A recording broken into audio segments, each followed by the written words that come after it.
নীলফামারীবাসী কেমন আছেন সবাই? নীলফামারীবাসী কেমন আছেন সবাই? আলহামদুলিল্লাহ, আমিও ভালো আছি। এই যে বাম দিকে আর ডান দিকে এই ধাক্কা চলতে থাকলে মারা যাবে মানুষ। এখানে মেহেরবানি করে ধাক্কাধাক্কি করবেন না। আমি যখন আসছিলাম আমি দেখতে পেয়েছি অনেকগুলো প্রজেক্টর আছে, এলইডি আছে, অনেকগুলো এলইডি আছে, প্রজেক্টর আছে। মেহেরবানি করে আপনারা সেফ সাইডে যান, go to the safe zone. 350 police মোতায়েন হয়েছে। আমি দেখেছি ভাইদেরকে রাস্তার বিভিন্ন মোড়ে মোড়ে সব জায়গায় ভাইরা অবস্থান নিয়েছে, আর লোক হয়ে গেছে লক্ষ লক্ষ। একমাত্র আল্লাহর রহমত আর আপনাদের আন্তরিক সহযোগিতা ছাড়া এই প্রোগ্রাম বাস্তবায়ন করা সম্ভব না। আমি দেখে দেখে এসেছি কি গ্যাদারিং, কি হিউজ ক্রাউড। এই জায়গাটাতে ধাক্কাধাক্কি করলে পুলিশ ভাইরা কি করবে? এখানে ধাক্কা কেন?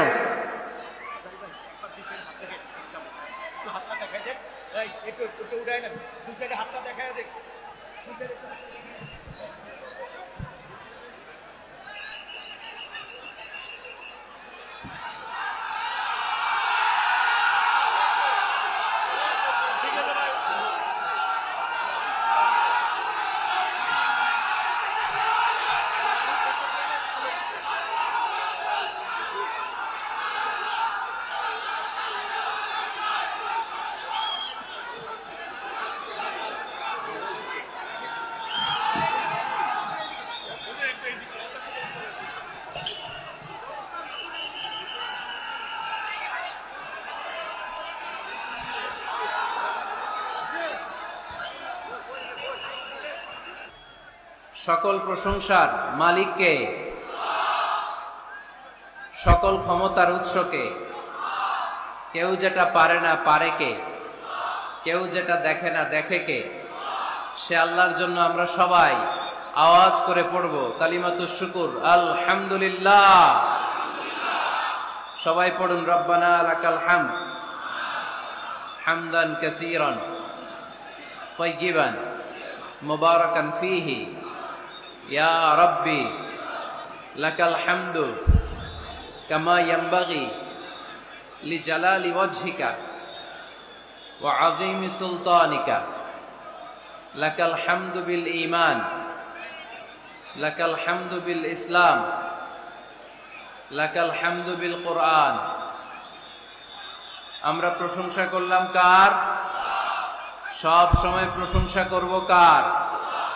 খাওয়ার সময়, ঘুমানোর সময়, জিকির করার সময়, নামাজ পড়ার সময়, সব সময় প্রশংসা চলবে একটা সত্তার। চিল্লায় বলতে হবে, তিনি কে? আল্লাহর প্রশংসা করে শেষ করা যাবে? আমাদের হায়াত ফুরিয়ে যাবে, আমাদের জীবন ফুরিয়ে যাবে, কিন্তু আল্লাহর প্রশংসা করে শেষ করা যাবে? আমরা যেন বেশি বেশি আল্লাহ তাআলার প্রশংসা করতে পারি। আল্লাহ তুমি তৌফিক দাও। আরো জোরে পড়ছি আমিন।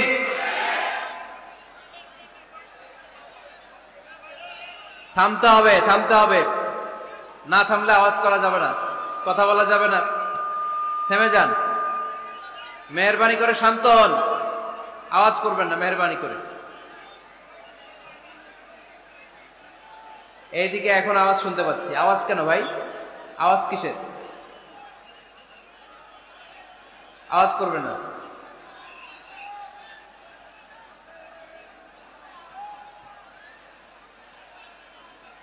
চড়াইখোলা স্কুল ও কলেজের দক্ষিণ দিকে বসুনিয়া পাড়া, নীলফামারী সদর, বিশাল তাফসীরুল কোরআনের প্রোগ্রাম।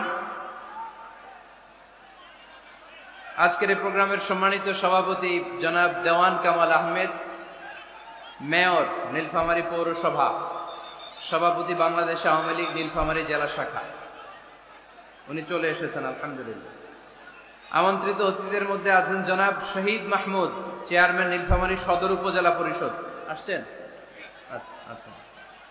প্রধান পৃষ্ঠপোষকতায় ও সার্বিক তত্ত্বাবধানে আছেন জনাব মোহাম্মদ মোশাররফ হোসেন, বসুনিয়া মানিক, চেয়ারম্যান 13 নং চড়াইখোলা ইউনিয়ন পরিষদ। আসছেন?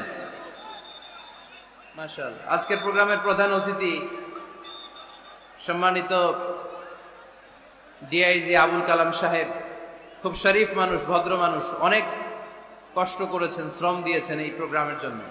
ওনার আব্বা আম্মার জন্য দোয়া চেয়েছেন, আমরা ওনার জন্য দোয়া করি আল্লাহ তাআলা ওনার এই শ্রমকে কবুল করে নিক। এরকম চমৎকার প্রোগ্রামের আয়োজন তিনি যেন ওনার এই জন্মভূমিতে, এই এলাকায় আরো বেশি বেশি আঞ্জাম দিতে পারে, আল্লাহ তৌফিক দান করুক, আমরা পড়ি আমিন। আমাকে রেখেছেন প্রধান আলোচক, আপনাদের শুকরিয়া।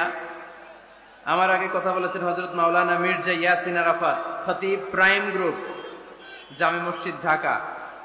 এই যে ইয়াসিন আরাফাত ভাই, সবসময় মুচকি একটা হাসি চেহারায় লেগেই থাকে, ভেরি এনার্জেটিক ম্যান। আপনারা শুনছিলেন ওনার আলোচনা? হ্যাঁ, ভাল লাগছে? আল্লাহ ইয়াসিন ভাইকে আরো চমৎকার কথা কোরআন সুন্নাহর আলোকে আমাদেরকে উপহার দেওয়ার তৌফিক দান করুক, আমরা পড়ি আমিন। কথা বলেছেন মুফতি আজহারুল ইসলাম, কথা বলেছেন মাওলানা হাফিজুর রহমান সাহেব, আরো অনেক গণ্যমান্য উলামায়ে কেরাম বাদ আসর থেকে এই রাত পর্যন্ত কথা রেখেছেন। যারাই কোরআন সুন্নাহর আলোকে কথা রেখেছেন, সে কথাগুলো যেন আমরা আমল করতে পারি, আল্লাহ তুমি তৌফিক দান করো, আমরা পড়ি আমিন। আরো অন্যান্য নেতৃবৃন্দ যারা আছেন, আমি তাদেরকে শুকরিয়া জানাই। অত্র থানার ওসি মহোদয় এসেছেন, সৈয়দপুরের ওসি মহোদয় এসেছেন, পুলিশ প্রশাসনের ভাইদেরকে আন্তরিক শুভেচ্ছা জানাই। বিভিন্ন জায়গায় অবজারভেশন টাওয়ার করেছে ওনারা, ভ্রাম্যমান অনেকগুলো ক্যাম্প করেছেন। যারাই এই প্রোগ্রামের জন্য টাকা দিয়ে, পয়সা দিয়ে, বুদ্ধি দিয়ে, পরামর্শ দিয়ে, শ্রম দিয়ে, আল্লাহর কাছে দোয়া করে আজকের এই চমৎকার রজনীতে চমৎকার প্রোগ্রামটি বাস্তবায়নের সুযোগ করে দিয়েছেন। এই প্রোগ্রামটা আমাদের সকলের জন্য আল্লাহ তাআলা নাজাতের ওসিলা করুক, আমরা আওয়াজ করে পড়ব আমিন। আমরা নীলফামারীর এই বিশাল প্যান্ডেলে যেভাবে দিনী ভাই হিসেবে একসাথে বসার সুযোগ হলো, আল্লাহর জান্নাতেও যেন আমরা সবাই একসাথে এভাবে থাকতে পারি, বসতে পারি, আল্লাহ তুমি তৌফিক দান করো, আমরা আওয়াজ করে পড়বো আমিন। এখনো বিশৃঙ্খলা থামে নাই।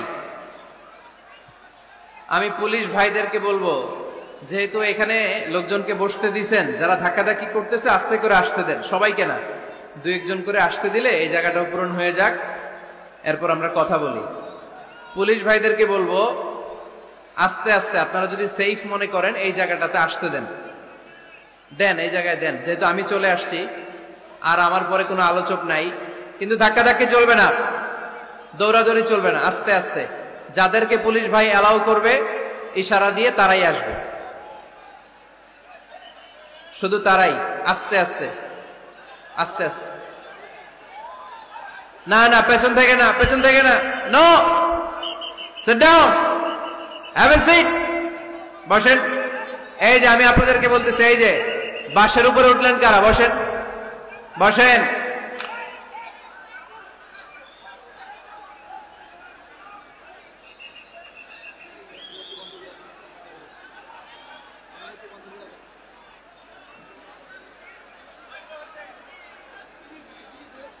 জি ডিবির ভাইয়ের আমি দেখেছি আপনারা অনেক চেষ্টা করতেছেন, একটু দেখেন। আর এখানে আইন শৃঙ্খলার দায়িত্বে যে সমস্ত পুলিশ ভাইরা আছেন, আস্তে আস্তে আস্তে আস্তে, স্বল্প পরিসরে, সবাই আসলে এখানে ক্যামেরাম্যানদের সমস্যা হবে, আস্তে আস্তে ঢুকায় দেন, জায়গা আছে, এখানে জায়গা আছে, দেন দেন, আস্তে আস্তে দেন।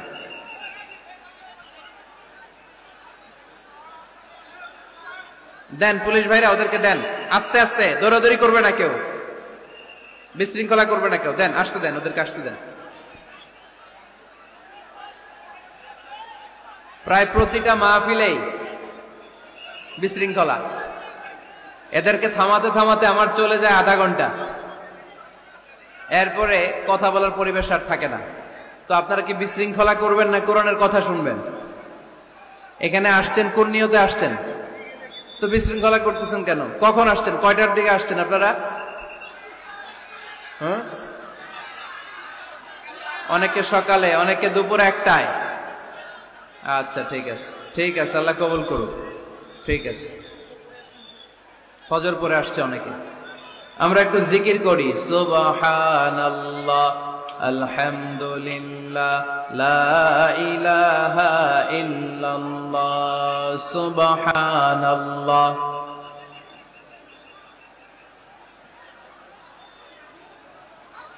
সুবহানাল্লাহ আলহামদুলিল্লাহ লা ইলাহা ইল্লাল্লাহ সুবহানাল্লাহ। আল্লাহ নামের জিকির করবে যারা, আল্লাহর কাছে প্রিয় তারা, আল্লাহর কাছে প্রিয় যারা, জান্নাতে প্রবেশ করবে তারা। জোরে লা ইলাহা লা ইলাহা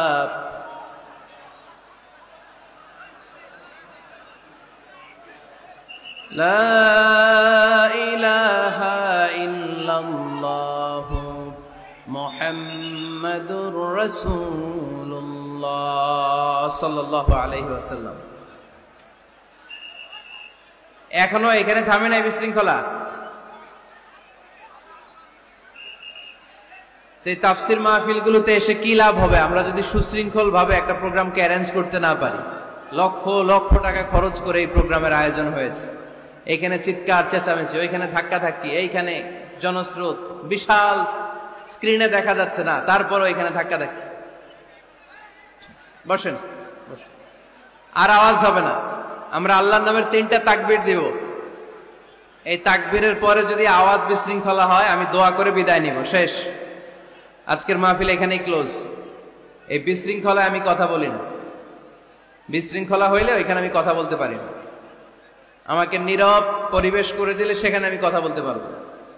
কোনো আওয়াজ হবে না। আওয়াজ হলেই দোয়া করে দিব। আমার সাথে সাথে তাকবীর পড়েন, লিল্লাহে তাকবীর। আরো আওয়াজ করে সবাই পড়েন, লিল্লাহে তাকবীর, লিল্লাহে তাকবীর। মাশাআল্লাহ, একেবারে চুপ, একেবারে। সম্মানিত ভাইয়েরা, আজকে আমরা যে বইটা থেকে কথা শুনবো আওয়াজ করে বলতে হবে বইটার নাম। এই কোরআনে কোনো ভুল আছে? সন্দেহ আছে? সংশয় আছে? কারণ এই বইটাকে আমাদের হেদায়েতের জন্য নাজিল করেছেন কে? কোনো সন্দেহ নাই, সংশয় নাই। যালিকাল কিতাব লা রাইবা ফীহি হুদাল লিল মুত্তাকিন। This is the book whereof there is no doubt in it and a guidance to those who are muttaqin.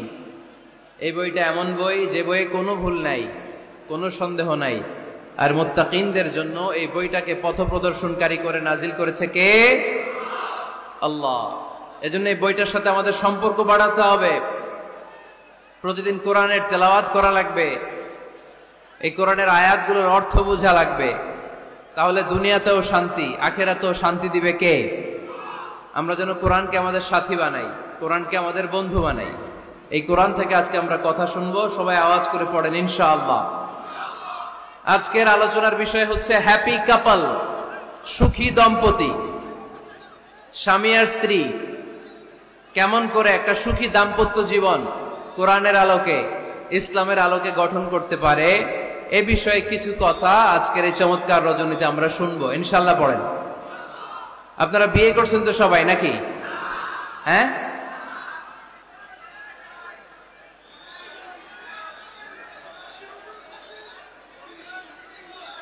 করো নাই? বিয়ে করে নাই কে কে দেখি? হায় হায়, চেয়ারম্যান সাহেব কই? এগুলোর বিয়ে করে দিয়েন। এগুলোরে আপনার হাতে রেখে গেলাম। এই অবাকাগুলারে মিলাই দিয়েন। বসেন। এই অবিবাহিতদের দুঃখ জ্বালা কেউ বুঝতে চায় না, ঠিক কিনা? বিয়ে করে ফেলবা। বিয়ে করলে নেয়ামত বাড়ায় দেয় কে? দারিদ্রতা থাকলে ধনাঢ্যতা দিয়ে দেয় কে? সবাই চাকরি করে বিয়ে করতে চায়, ব্যবসা ভালো হইলে বিয়ে করতে চায়, কিন্তু জানেই না ব্যবসায় ভালো হওয়ার আর চাকরি পাওয়ার মাধ্যম হচ্ছে আগে বিয়ে করা। আগে কি করা? স্বাধীনতার স্থপতি বঙ্গবন্ধু শেখ মুজিবুর রহমান 18 বছর বয়সে বিয়ে করছে। কত বছর বয়সে? এক বর্ণনায় দেখলাম 14, আর এক বর্ণনায় দেখলাম 18। কাজী নজরুল ইসলাম অল্প বয়সে বিয়ে করছে। মহাত্মা গান্ধী অল্প বছর বয়সে বিয়ে করছে। শেক্সপিয়ার ছোট থাকতে বিয়ে করে ফেলছে। তো এরা এই যে আগে বিয়ে করছে, এদের সফল হইতে কোনো সমস্যা হয়েছে? কথা বলেন না কেন? বঙ্গবন্ধু শেখ মুজিবুর রহমান উনি কি সফল রাষ্ট্রনায়ক নন? কাজী নজরুল ইসলাম সফল কবি নন? তো এদের আগে বিয়ে করা তো এদের সফলতা ঠেকায় রাখতে পারে নাই। এরা আগে বিয়ে করে সফল হয়েছে, কিন্তু আমরা সফল হয়ে তারপরে বিয়ের পিড়িতে বসতে চাই, ঠিক কিনা? ঝামেলাটা এইখানে। এই জন্য ছেলের বাবা, মেয়ের বাবা, নীলফামারীতে যারা আছেন সবাইকে বলি, ছেলে মেয়ে প্রাপ্ত বয়স্ক যদি হয়, ছেলের জন্য উপযুক্ত মেয়ে পাওয়া গেলে, ভালো মেয়ে পাওয়া গেলে দিনদার, আর মেয়ের জন্য ভালো পাত্র পাওয়া গেলে বিয়ে দিয়ে দিবেন। আর নিকাহ মিন সুন্নতি ফামান রাগিবা আন সুন্নতি ফালাইসা মিন। বিশ্বনবী বলেন, বিয়ে এটা আমার সুন্নাত, আর যে আমার সুন্নাতকে পছন্দ করে না সে আমার উম্মত দাবি করতে পারবে। আরবাআন মিন সুনানিল মুরসালিন, 4টা কাজ দুনিয়ার সব নবীরা করেছেন, এর মধ্যে একটা হচ্ছে বিয়ে। সুবহানাল্লাহ পড়বেন না? এজন্য বিয়ে করবেন সম্মানিত ভাইরা, বিয়েতে বরকত। যারা বিয়ে করে নাই তাদের ঈমানের অর্ধেক অপূর্ণাঙ্গ। বিয়ে করলে ঈমানটাকে পরিপূর্ণ করে দেয় কে? তো যারা হাত তুলছে এদেরকে আল্লাহ রূপবতী, গুণবতী, নেককার, ভদ্র স্ত্রী দিয়ে আল্লাহ ধন্য করুক। আমরা পড়ি আমিন। দেখছেন এখন গলার আওয়াজ বড় হয়ে গেছে, এখন মহা খুশি, বিয়ের কথা শুনলেই খুশি।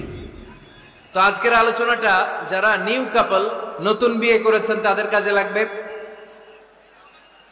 আর যারা তোমরা বিয়ে করনি তোমাদেরও কাজে লাগবে সামনে, আর মুরব্বী যারা এদেরও কাজে লাগবে। আপনারা আপনাদের অভিজ্ঞতার আলোকে এই আলোচনার কথাগুলো আপনাদের নাতি নাতকো এদেরকে শোনাবেন। তাহলে আজকের আলোচনার বিষয় হচ্ছে হ্যাপি কাপল, সুখী দম্পতি। সুখী দম্পতি, দম্পতি মানে হচ্ছে স্বামী আর স্ত্রী। স্বামী আর স্ত্রী বানায় যেজন মিস্ত্রি, সে বড় আজব কারিগর ও মনরে, সে বড় কঠিন কারিগর। স্বামী আর স্ত্রী এই সম্পর্কটা মিলিয়ে দিয়েছেন কে? কোথায় মিলিয়ে দিয়েছেন? জান্নাতে। আওয়াজ করে বলেন কোথায়? আমাদের আদি পিতা আদম আলাইহিস সালাম, আদিমাতা হাওয়া আলাইহিস সালাম, এরা হচ্ছেন পৃথিবীর প্রথম দম্পতি, the first couple in the world। পৃথিবীর সর্বপ্রথম দম্পতির নাম হচ্ছে আদম আর হাওয়া। জান্নাতে ওনাদের বিয়ে পড়াই দিয়েছিলেন কে? তার মানে বিয়ের সম্পর্কটা এটা জান্নাতি সম্পর্ক, এটা একটা চমৎকার সম্পর্ক। এজন্য এই দাম্পত্য জীবন, আমাদের এই সামাজিক জীবনের প্রভাব অনেক বেশি। অনেক দম্পতি আমাদের কাছে বলে, হুজুর সুখ নাই, শান্তি নাই। স্ত্রী এসে বলে, হুজুর আমার হাজবেন্ড আমাকে পছন্দ করে না, পরকিয়া করে। এই পরকিয়ার ভাইরাস বাংলাদেশে আছে না নাই? নীলফামারীতে বোধহয় নাই, আপনাদেরও আছে? আচ্ছা। আবার অনেক হাজবেন্ড এসে বলে, আমার স্ত্রীর এই সমস্যা। তো এগুলো সমাজের সবচেয়ে বড় সমস্যা, ঘাতক ব্যাধির চেয়েও বড় ব্যাধি। এগুলো নিয়ে কেউ মুখ খোলে না, কথা বলে না, ফলে দাম্পত্য জীবনের কলহ এটা দুর্বিষহ হয়ে ওঠে। আজকের আলোচনার মধ্য দিয়ে আমরা জানবো স্বামী স্ত্রী কেমন করে একটা সুখী, সমৃদ্ধ, আনন্দময় দাম্পত্য জীবন লিড করতে পারে। এ বিষয়ে আমাদের জানার দরকার আছে না নাই?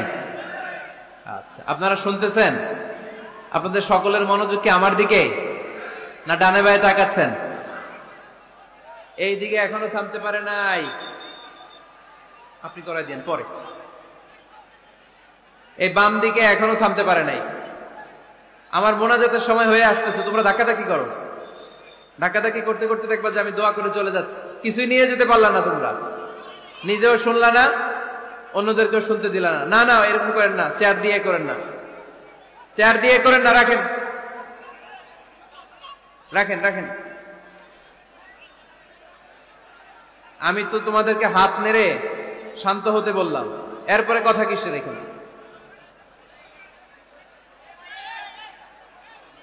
এভাবে আসলে আলোচনা করা যায় না। একজন আলোচক কোন একটা বিষয় নিয়ে যখন কথা শুরু করবে, ডানে বায়ে ধাক্কাধাক্কি, চিৎকার, বিশৃঙ্খলার আওয়াজ যখন আলোচকের কানে আসে, উনি কথার খেই হারিয়ে ফেলে। এই যে আবার শুরু হয়েছে এখানে।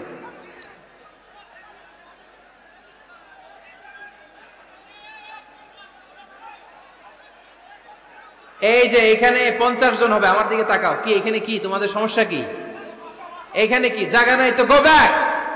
পেছনে যাও, পেছনে যাও, ওই যে এলইডি আছে ওখানে বসে দেখো, ওখানে তো আমার আরো বড় দেখা যায়, ওখানে যেয়ে দেখো। এইখানে কি প্রতিটা মাহফিলে এই আমার ডান দিকে এ বাম দিকে কয়েকশো ছেলে পেলে ধাক্কা ধাক্কি করে শেষ পর্যন্ত বিশৃঙ্খলা। আল্লাহ হায়াতে বাঁচায় রাখলে মার্চের 15 তারিখ পর্যন্ত আমি আলোচনা করব দেশে। আজকের এই ক্যামেরাম্যানদের কথা এটা ছড়ায় যাবে, সব কমিটি এই দুই দিকে ফাঁকা রাখবেন, এইখানে আপনাদের নিরাপত্তা কর্মী রাখবেন, কেউ থাকতে পারবে না এদিকে। সামনে যতদূর বসবে সব সামনে, এই জায়গা আমি ফাঁকা দেখতে চাই। সামনে আমার প্রোগ্রাম যেখানে হবে মেহেরবানি করে এটা আপনারা অ্যারেঞ্জ করবেন, কারণ এদের কারণে পুরো মাহফিল বিশৃঙ্খলা। এই যে এখানে কয়েকশো লোক, এইদিকে কয়েকশো লোক, এরা কিন্তু শান্ত, এরা শান্ত। এই যে লক্ষ লক্ষ লোক জড়ো হয়েছে, এদের টাইমের দাম আছে। কি জবাব দিবা তোমরা আল্লাহর কাছে? কেন বিশৃঙ্খলা করো এখানে? একেবারে চুপ, একেবারে চুপ।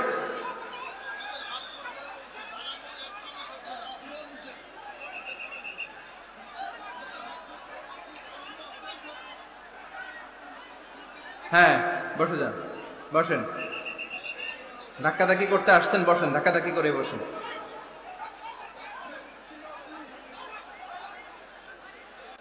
সম্মানিত ভাইরা, আমরা দাম্পত্য জীবনে সুখী হতে চাই কোরআন সুন্নাহর আলোকে। স্বামী স্ত্রীর সম্পর্কটা এটা একটা মধুর সম্পর্ক, ঠিক কিনা?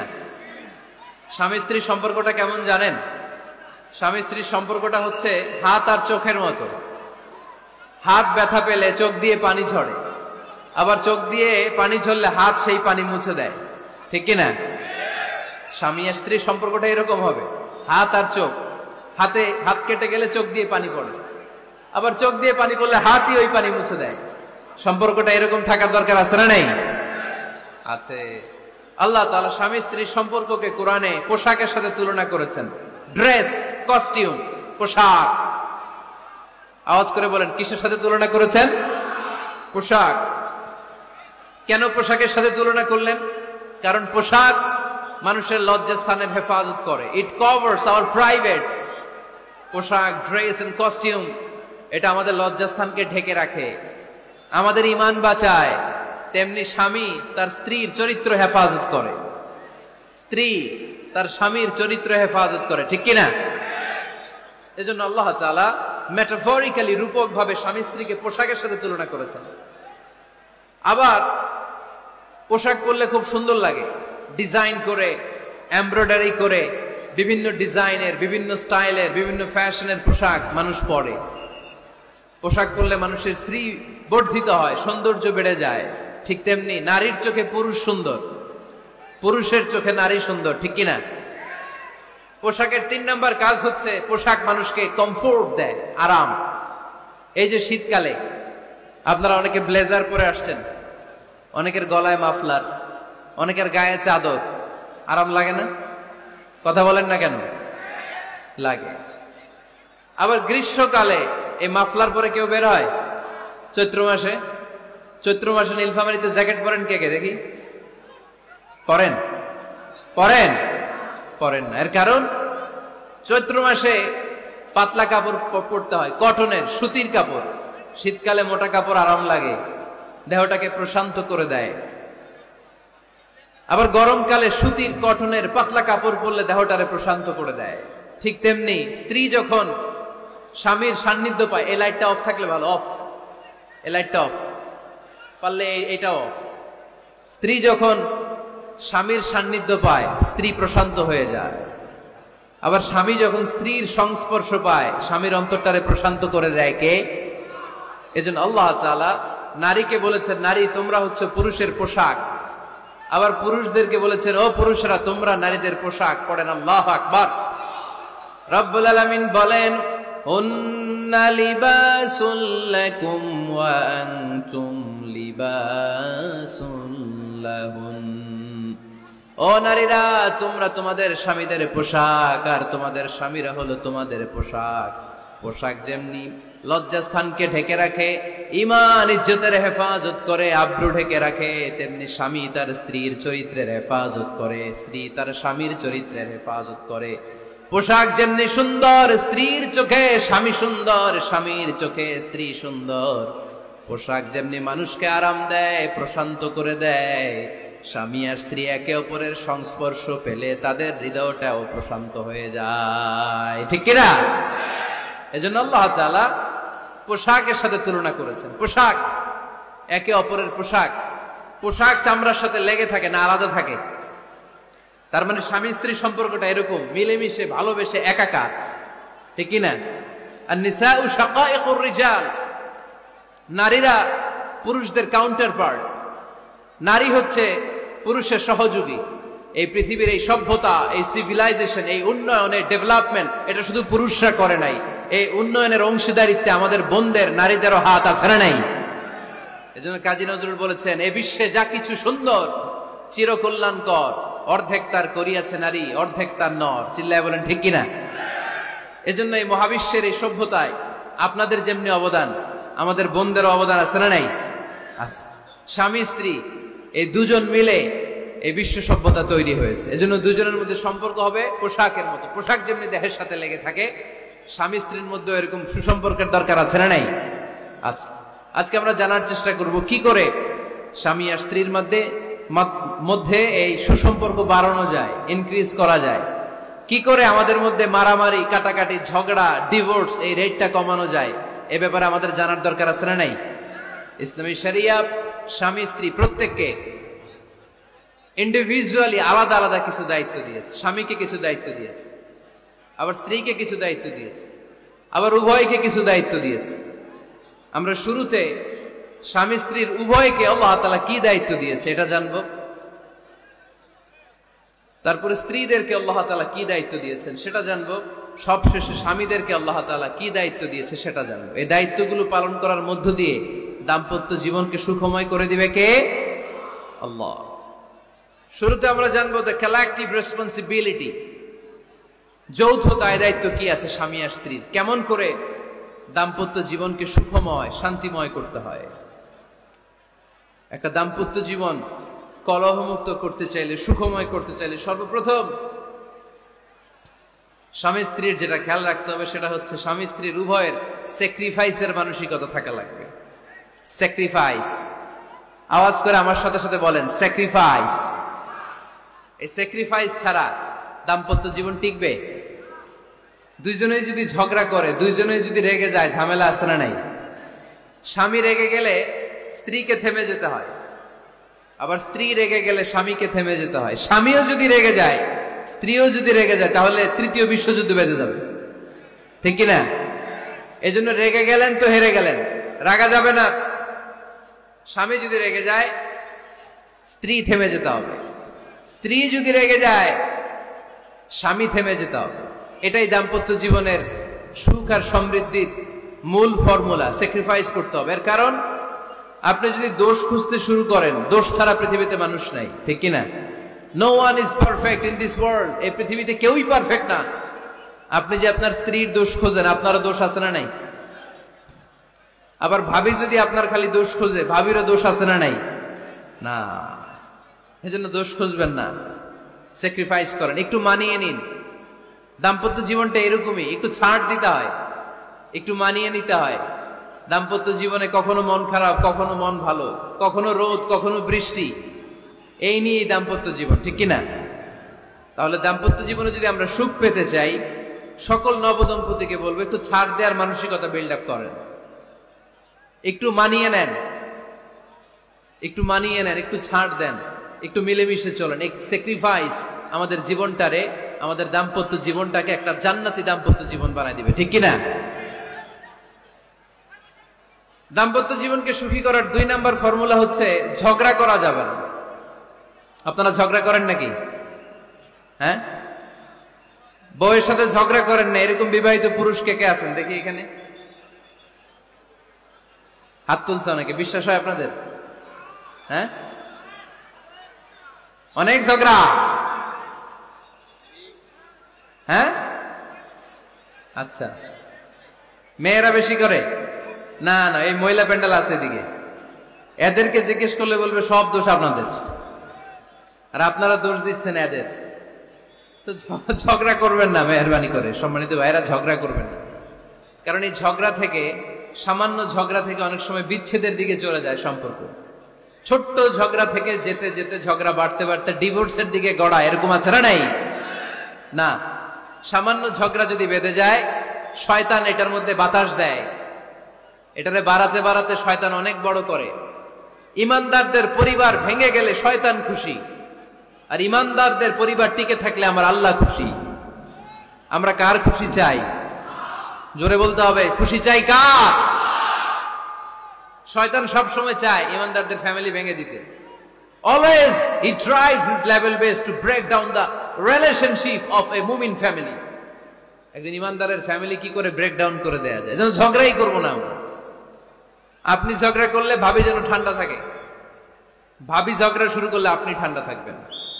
ঝগড়া করা যাবে না, কিন্তু ঝগড়া হয়ে যায় ফ্যামিলিতে, এটাকে চেক দিতে হবে। ঝগড়া নিয়ে অনেক মজার মজার গল্প আছে। একটা গল্প দিয়ে আজকে শুরু করি। এক লোক মাহফিল শেষ করে 11টার দিকে বাসায় ফিরেছে। তো বাসায় ঢোকার আগে তার ওয়াইফকে ফোন দিয়েছে। ফোন দিয়ে বলতেছে, এই মাহফিল শেষ, আমি কিন্তু বাসায় চলে আসতেছি, শুরু করার আগে তাড়াতাড়ি দরজাটা খুলো। তো স্ত্রী আবার রাতের খাবার স্বামীকে ছাড়া খায় না। তো স্ত্রী দরজা খুলে দাঁড়ায় আছে, স্বামী বেচারা আসছে। আসার পরে স্ত্রীকে বলতেছে, এই শুরু করার আগে রাতের খাবার দিয়ে দাও, খেয়ে নেই। তো স্বামী ওয়াশরুম থেকে ফ্রেশ ট্রেশ হয়ে আসছে, স্ত্রী বেচারিও ডাইনিং টেবিলে খাবার দিয়েছে। এবার স্বামীও খেতে বসেছে, স্ত্রীও খেতে বসেছে। স্বামী আবার বলতে আরম্ভ করছে, শুরু করার আগে ফ্যানটা ছাড়া, খুব গরম লাগতেছে। এবার তো স্ত্রী রেগে মেগে আগুন, কি আসার পর থেকে শুরু করার আগে, শুরু করার আগে, শুরু করার আগে, কি শুরু করার আগে? স্বামী বলতেছে, এই তো শুরু হয়ে গেল, এই শুরু হয়ে গেল। মানে কি? ঝগড়া। নীলফামারীর ভাইয়েরা, এটা শুরু করা যাবে না। শুরু করবেন আপনারা? ঝগড়া করবেন? আমাদের ফ্যামিলিগুলো থেকে ঝগড়াকে আজকে থেকে আমরা নো বলে দিলাম। মানে না, ঝগড়াকে কি বললাম? সবাই বলতে পারেন না, আওয়াজ করে বলেন, ঝগড়াকে আমরা কি বলবো? নো। ঝগড়া করা যাবে না। শয়তান ঝগড়া বাঁধাতে খুব উস্তাদ। সহিহ মুসলিমের হাদিস, ইন্না ইবলিসা ইয়াদাউ আরশাহু আলাল মা সুম্মা ইয়াবআসু সারায়াহু। ইবলিস তার সিংহাসন গেড়েছে সাগরের উপরে। ইবলিসের সিংহাসন কিসের উপরে? বিশাল বড় সাগর আর মহাসাগরের উপরে ইবলিস শয়তান তার সিংহাসন নিয়ে বসা। প্রতিদিন সকালবেলায় শয়তানগুলোরে মানব রাজ্যে পাঠিয়ে দেয়, যা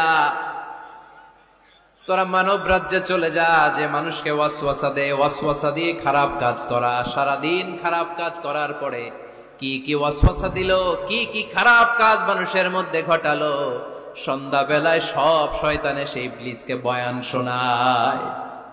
সন্ধ্যাবেলায় শয়তানগুলো এসে বলে, আমি এক লোককে দিয়ে মিথ্যা কথা বলিয়েছি।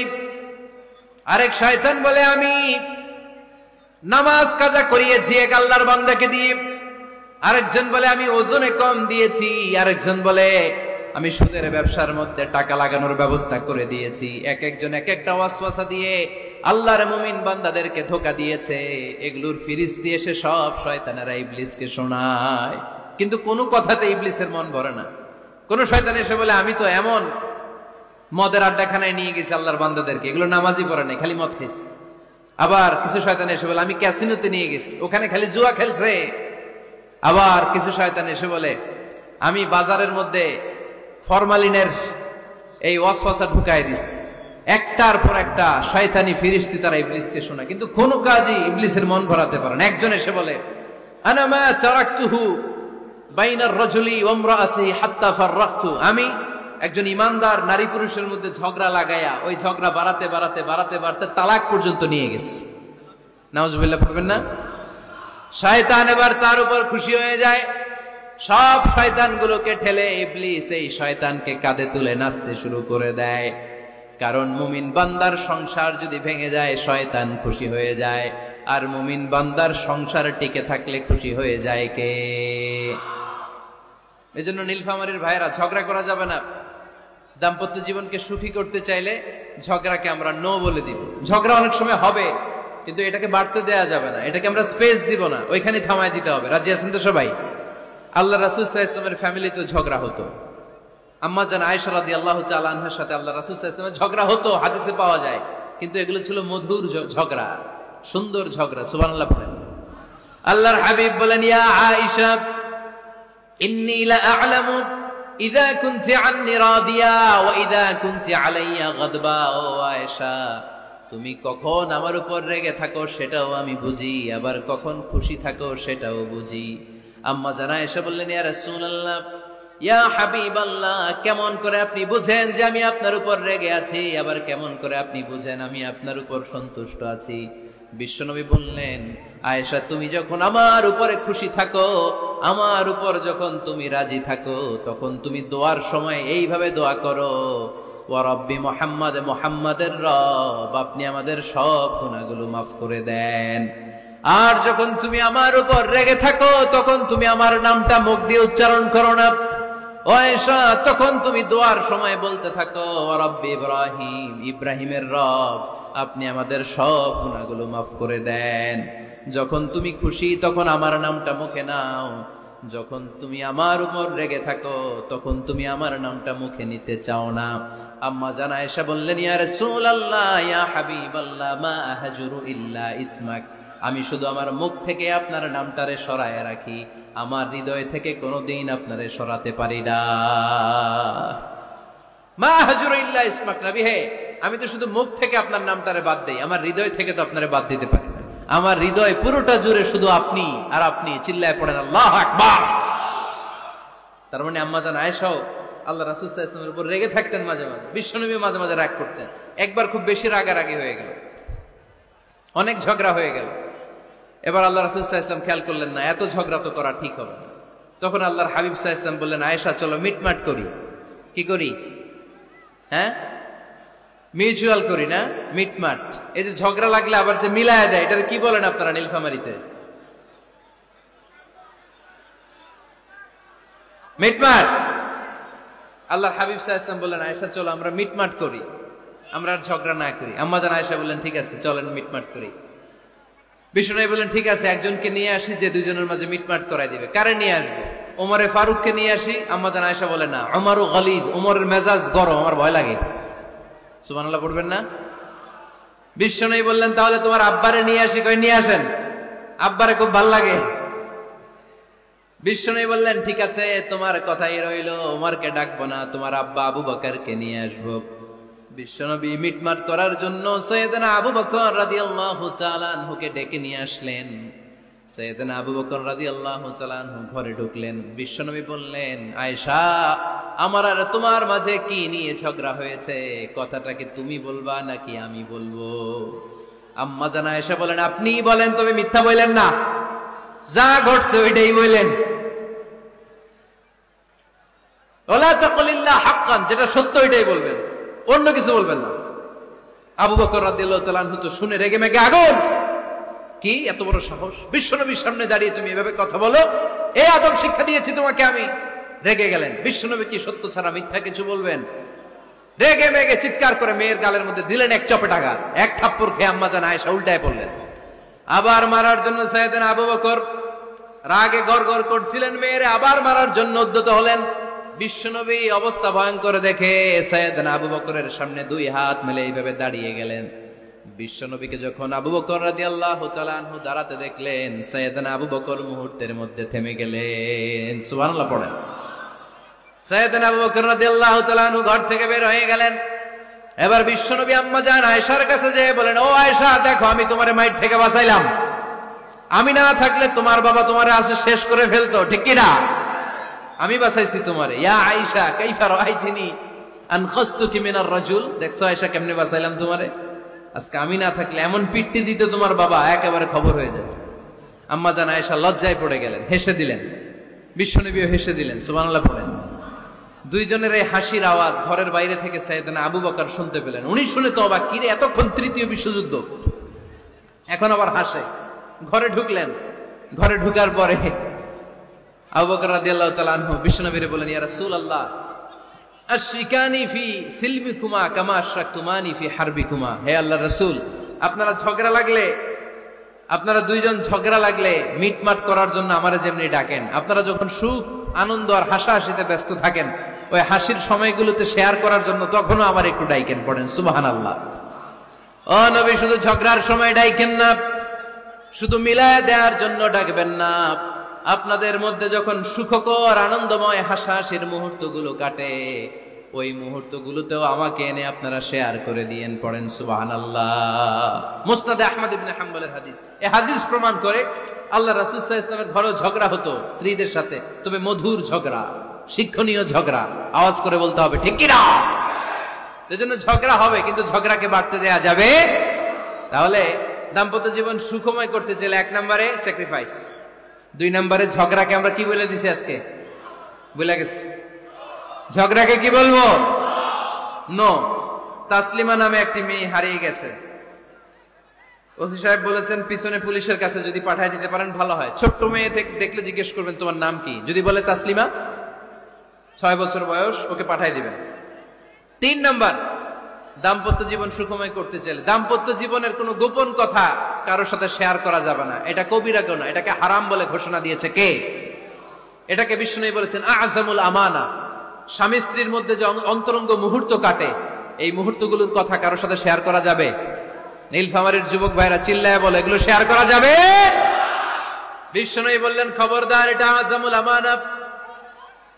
স্বামীর সবকিছু স্ত্রীর কাছে আমানত, স্ত্রীর সবকিছু স্বামীর কাছে আমানত। আবার বিষ্ণু বলেছেন যারা স্বামী স্ত্রীর গোপন দাম্পত্য জীবনের কথা অন্যের কাছে শেয়ার করে দেয়, তারা হলো আশারুন নাস, পৃথিবীর মধ্যে সবচাইতে নিকৃষ্ট মানুষ। এরা নিকৃষ্ট, এদের চাইতে নিকৃষ্ট আর কেউ হতে পারে না। উলাইকা কাল আনআম বাল হুম আদাল।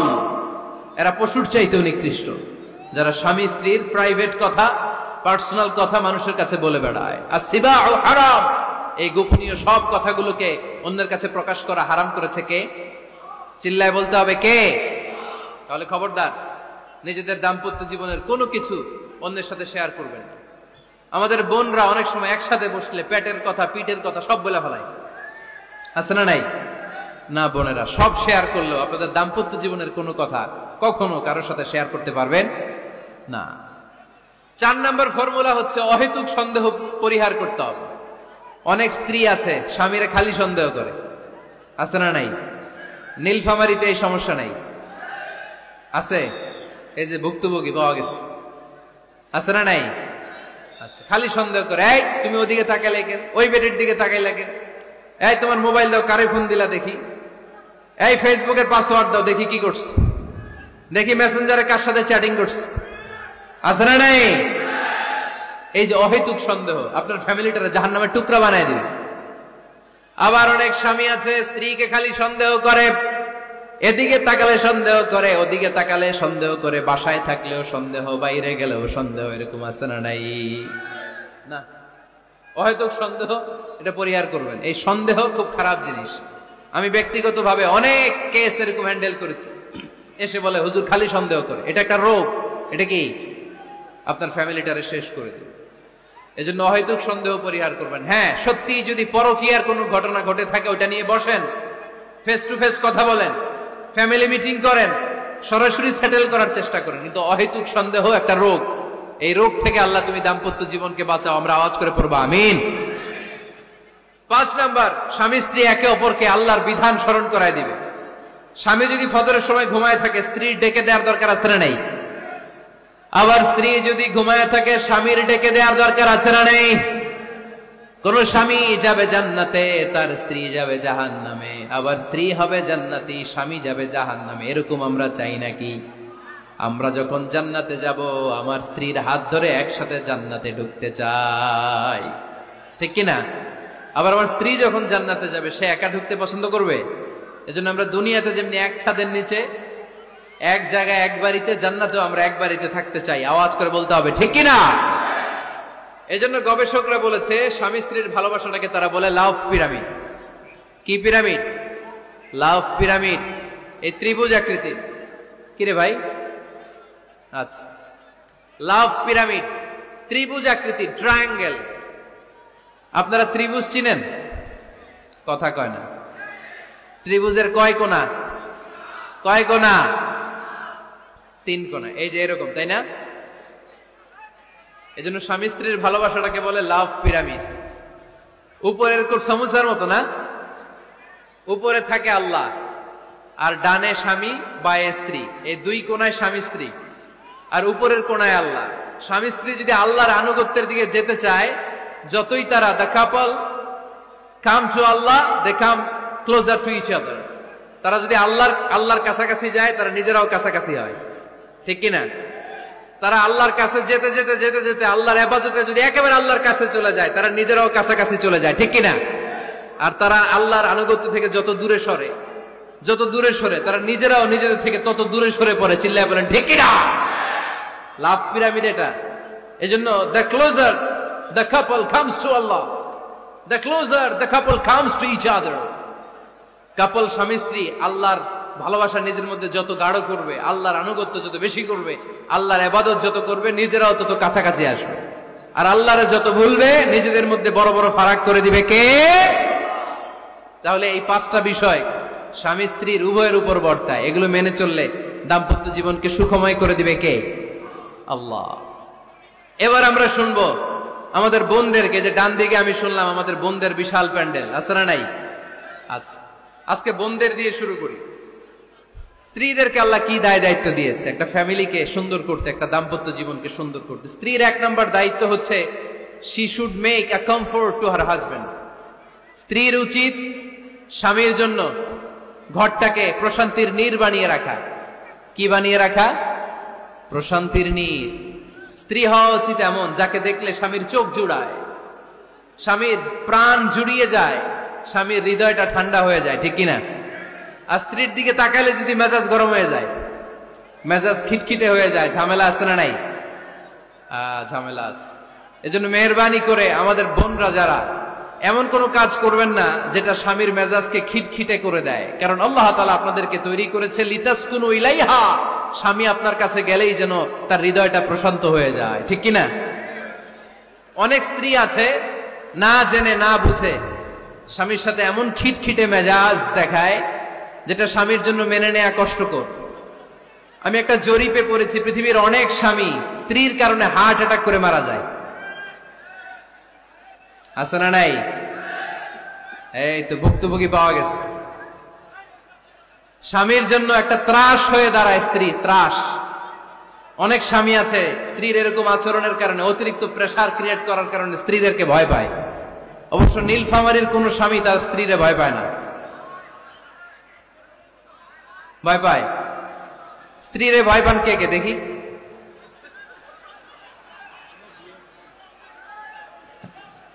ভয় পান আপনারা? ভয় পান? হ্যাঁ, এক অফিসের বড় সাহেব তার স্ত্রীরে খুব ভয় পায়, প্রচন্ড ভয় পায়।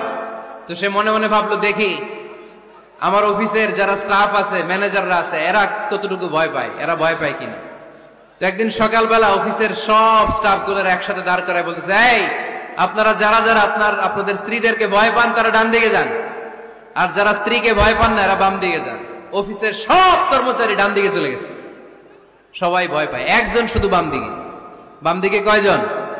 ভয় পায় না। আর যারা ভয় পায় এরা ডান দিকে, ডান দিকে সবাই। তো বড় সাহেব ভাবছে, আলহামদুলিল্লাহ আমার অফিসে একজন হইলেও বীর পুরুষ আছে। তো বীর পুরুষের কাছে যেয়ে বলে, ঘটনা কি, আপনি মোটেও ভয় পান না? কয়, স্যার প্রতিদিন অফিস করার জন্য যখন ঘর থেকে বের হয় আমার বউ আমারে বলে দেয়, খবরদার সবাই যেদিকে যায় তুমি কিন্তু ওইদিকে যাইবা না, সবাই যেদিকে যায় তুমি ওইদিকে গেলে খবর আছে। বড় সাহেবকে খবরদার, এটা তো আরো ডরায়, ঠিক কিনা?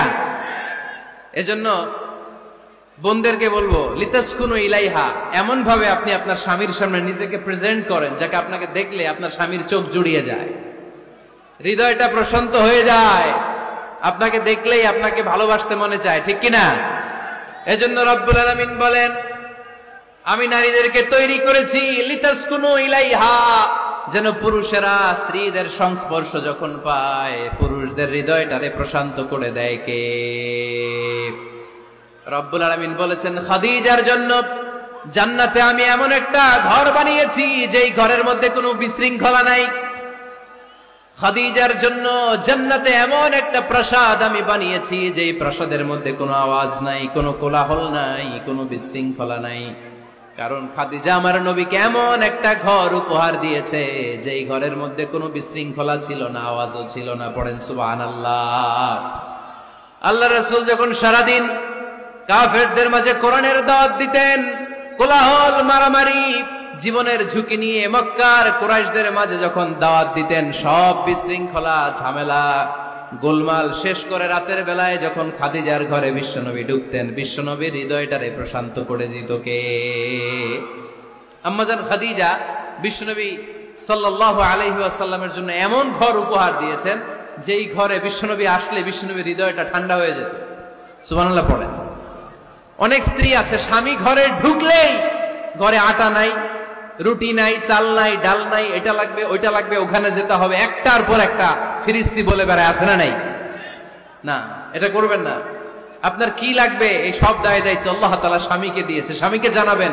তবে ধীরে সুস্থে স্বামীর জন্য ঘরটাকে এমন করে রাখতে হবে যেন ঘরে ঢুকলেই স্বামীর হৃদয়টারে প্রশান্ত করে দেয় কে?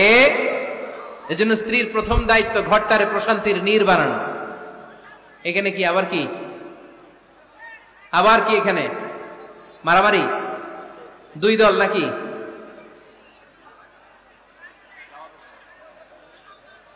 আপনাদের মনোযোগ আছে না গেছে? এক নাম্বার নাকি পেশাব করা, দুই নাম্বার নাকি টয়লেটে যাওয়া, তিন নাম্বার নাকি এইটা। বিড়ি খান আপনারা? বিড়ি আর সিগারেটের সাথে মুসলমানের সম্পর্ক আছে না। কোন মুসলমান সিগারেট খেতে পারে, বিড়ি টানতে পারে? কারণ এটা এমন একটা খাবার যে খাবার টয়লেটে ঢুকেও খাওয়া যায়। সিগারেট ছাড়া কোনো খাবার টয়লেটের ভেতরে খাওয়া যায়? কথা বলেন, খাওয়া যায়? এবং সিগারেট পৃথিবীর এমন খাবার যে খাবারের গায়ে এই খাবারের বদনাম লেখা থাকে, ঠিক কিনা? সিগারেট ছাড়া পৃথিবীর কোন খাবারে ওই খাবারের বদনাম আছে? কথা বলেন। ধরেন আপনাদের নীলফামারীতে নতুন এক প্যাকেট বিস্কিট বেরিয়েছে, যে বিস্কিটের গায়ে লেখা এই বিস্কিট খাওয়ার 1 ঘন্টার মধ্যে ডায়রিয়া শুরু হবে। ওটা খাইবেন কে? খাবেন আপনারা? কি বলবেন দোকানদারে, তোর বিস্কিট তুই খা, তোর ডায়রিয়া হোক, ঠিক কিনা? কিন্তু সিগারেটের গায়ে কিন্তু লেখা থাকে স্মোকিং কজেস ক্যান্সার, ধূমপান স্বাস্থ্যের জন্য ক্ষতিকর, ধূমপান কর্কট রোগের কারণ, ধূমপান করলে এটা বিষপানের শামিল। এই সিগারেট এটা তৈরি হয় তামাক পাতা থেকে, টোবাকো প্ল্যান্টস। এই তামাক পাতা চাষ হয় নাকি নীলফামারীতে? হ্যাঁ, বাংলাদেশে সবচেয়ে বেশি নীলফামারীর কোন থানায়? সদরে, শহর অঞ্চলে? আচ্ছা, এই তামাক পাতার চারদিকে বেড়া দেয়া লাগে না, জানেন? কারণ ছাগলেও মুখ দেয় না। তো যেটা ছাগলে খায় না ওটা মানুষ খাইতে পারে? আওয়াজ করে বলেন। তাহলে ঝগড়ারে যেমনি আজকে আমরা নো বলে দিলাম, এই সিগারেট, এই মাদক, এগুলাকে আজকের প্রোগ্রাম থেকে আমরা নো বলে দিব। পারা যাবে? মাদককে আমরা নো বলে দিলাম। আওয়াজ করে বলেন, মাদক আর সিগারেটকে কি বললাম? নো। আল্লাহ তুমি বোঝার তৌফিক দান করো, আমরা পড়ি আমিন। একটা সুখী দাম্পত্য জীবনের জন্য স্ত্রীর 2 নাম্বার দায়িত্ব হচ্ছে স্বামীকে ইন্সপায়ার করা, স্বামীকে সাহস যোগানো, পিছন থেকে ড্রাইভিং পুশের মতো কাজ করা। কারণ স্বামীকে যখন স্ত্রী সাহস যোগায়, স্বামীর সাহস বেড়ে যায়, ঠিক কিনা?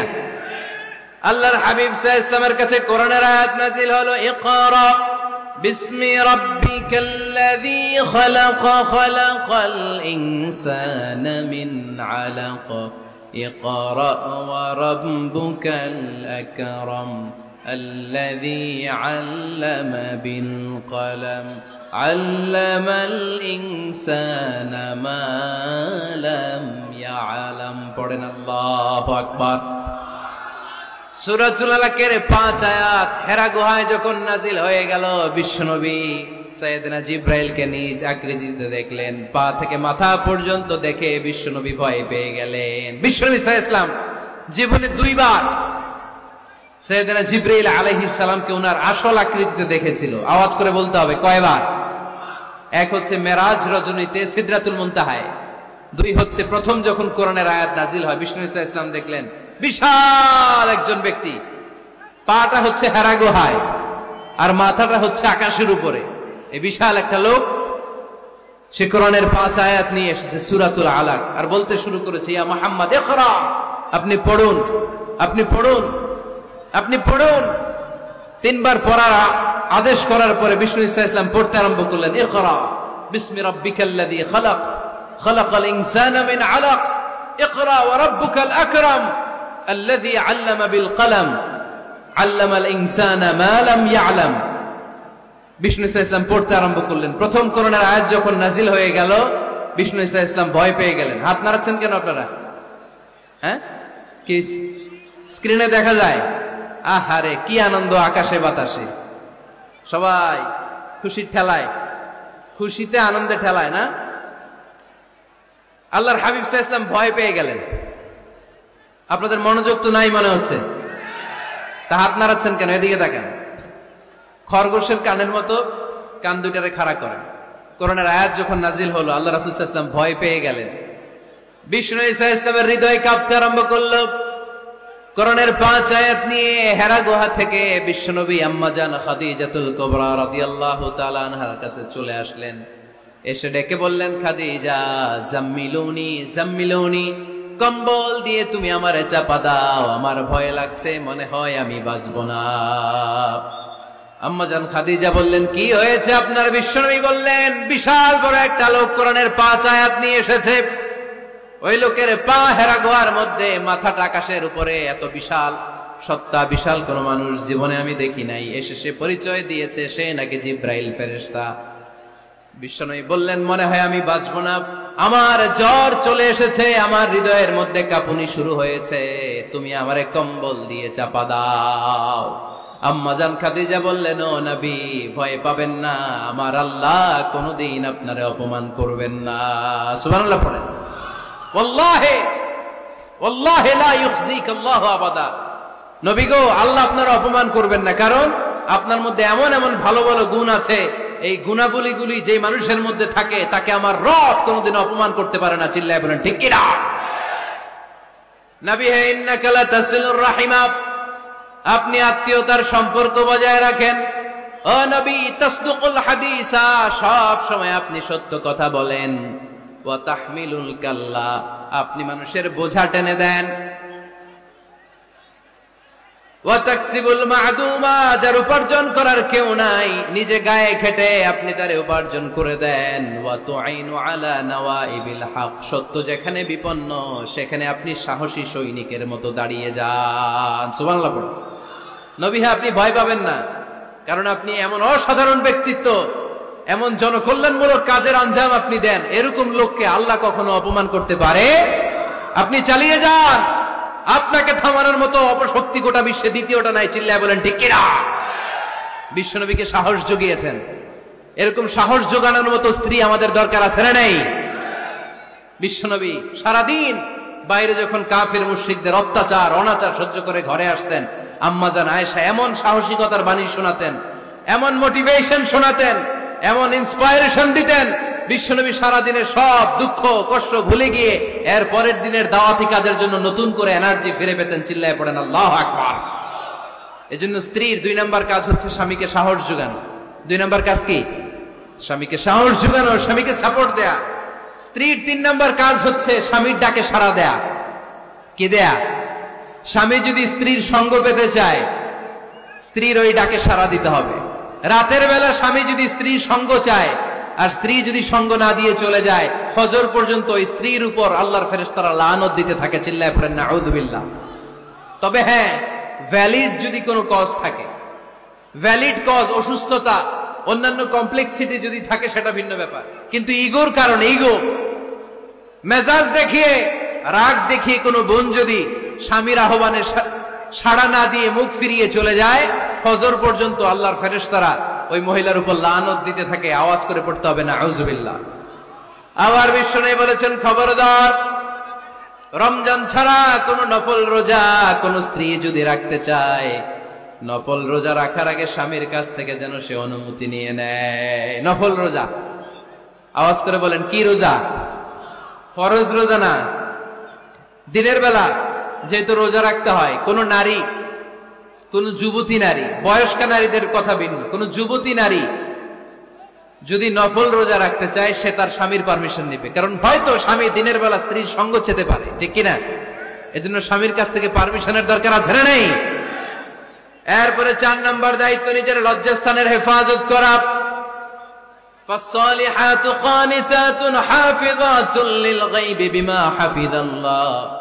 আল্লাহ নেককার স্ত্রীদের বর্ণনা যখন কালামুল্লাহ মাজিদে দিয়েছেন, আল্লাহ বলেছেন নেককার নারীদের প্রথম গুণ, তারা সব সময় তাদের স্বামীদের আনুগত্য করে। 2 নাম্বার, তারা তাদের নিজের লজ্জাস্থানের হেফাজত করে। 4টা কাজ কোন নারী যদি দুনিয়াতে করে, 4টা, আওয়াজ করে বলতে হবে কয়টা? মাত্র 4টা কাজ কোন নারী যদি পৃথিবীতে করে, ওই নারীর জন্য জান্নাতের 8টা দরজা খুলে দিবে কে? আওয়াজ করে বলতে হবে, খুলে দিবে কে? বিশ্বনবী বলেন, আল মারআতু ইযা সাল্লাত খামসাহা, কোন নারী যদি 5 ওয়াক্ত সালাত পড়ে, সামাত শাহরাহা, রমাদানের রোজা রাখে, আতাআত বালাহা, স্বামীর আনুগত্য করে, হাফিজাত ফুরুজাহা, লজ্জাস্থানের হেফাজত করে, এই 4টা কাজ যদি কোন নারী দুনিয়ার বুকে করে, জান্নাতের 8টা দরজা তাদের জন্য খুলে দিবে কে? এজন্য দাম্পত্য জীবনকে সুখময় করতে হলে একজন স্ত্রীর 4 নম্বর দায়িত্ব হচ্ছে নিজের সতীত্বের হেফাজত করা। 5 নম্বর দায়িত্ব হচ্ছে স্বামীর সম্পদের হেফাজত করা। সাইয়েদনা আবু সুফিয়ান রাদিয়াল্লাহু তাআলা আনহু ছিলেন খুব কৃপণ মানুষ, বিষ্ণু ঈসা ইসলামের শ্বশুর।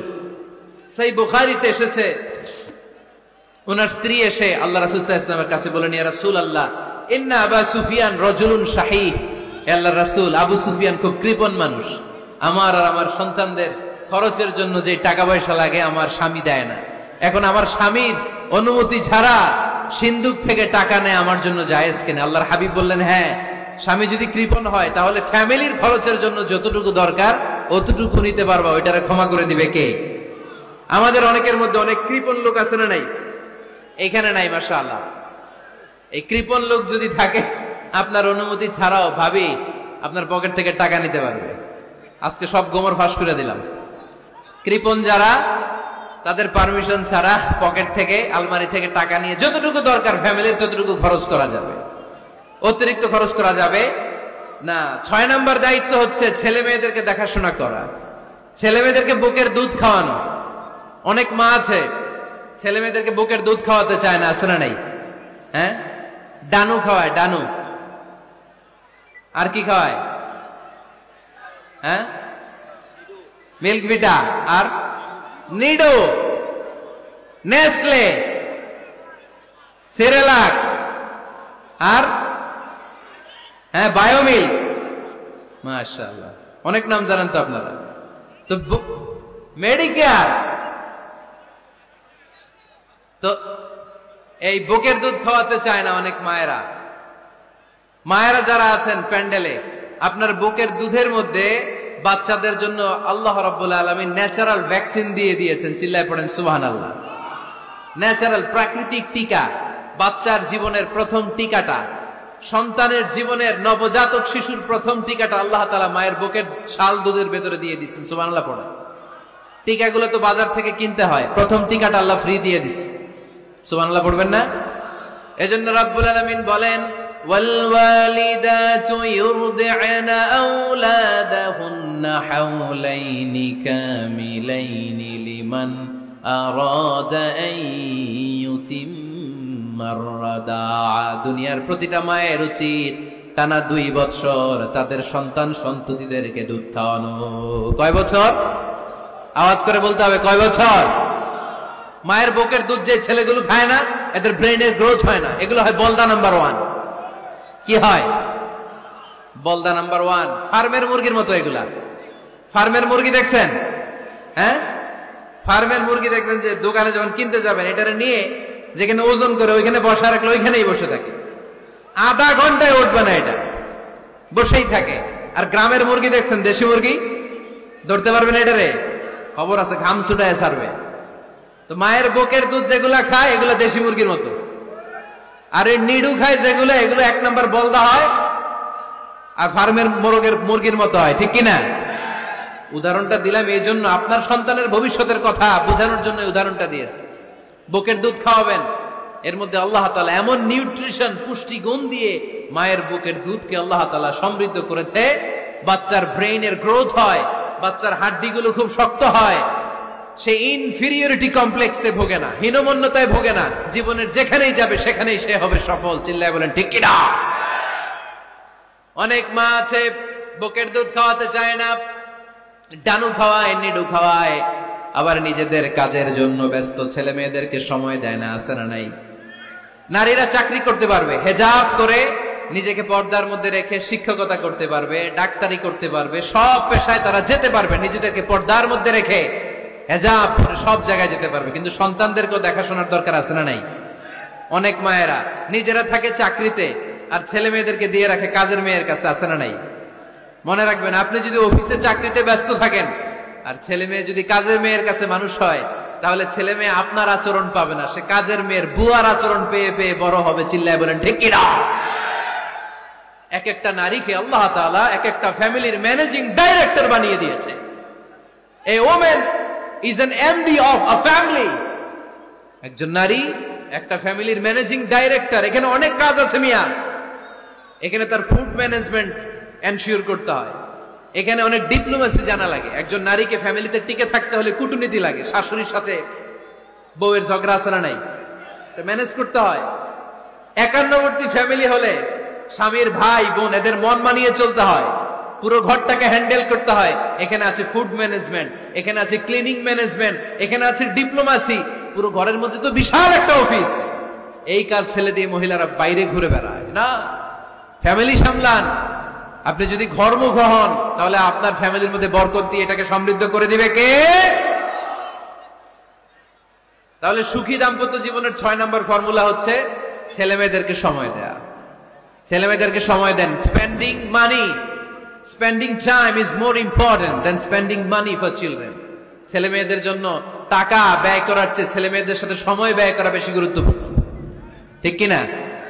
এমন অনেক ফ্যামিলি আছে আমি দেখেছি যে বাবাও চাকরিজীবী, মাও চাকরিজীবী। আছে না নাই? হয় ডে কেয়ারে না কাজের বুয়ার কাছে মানুষ হইতেছে।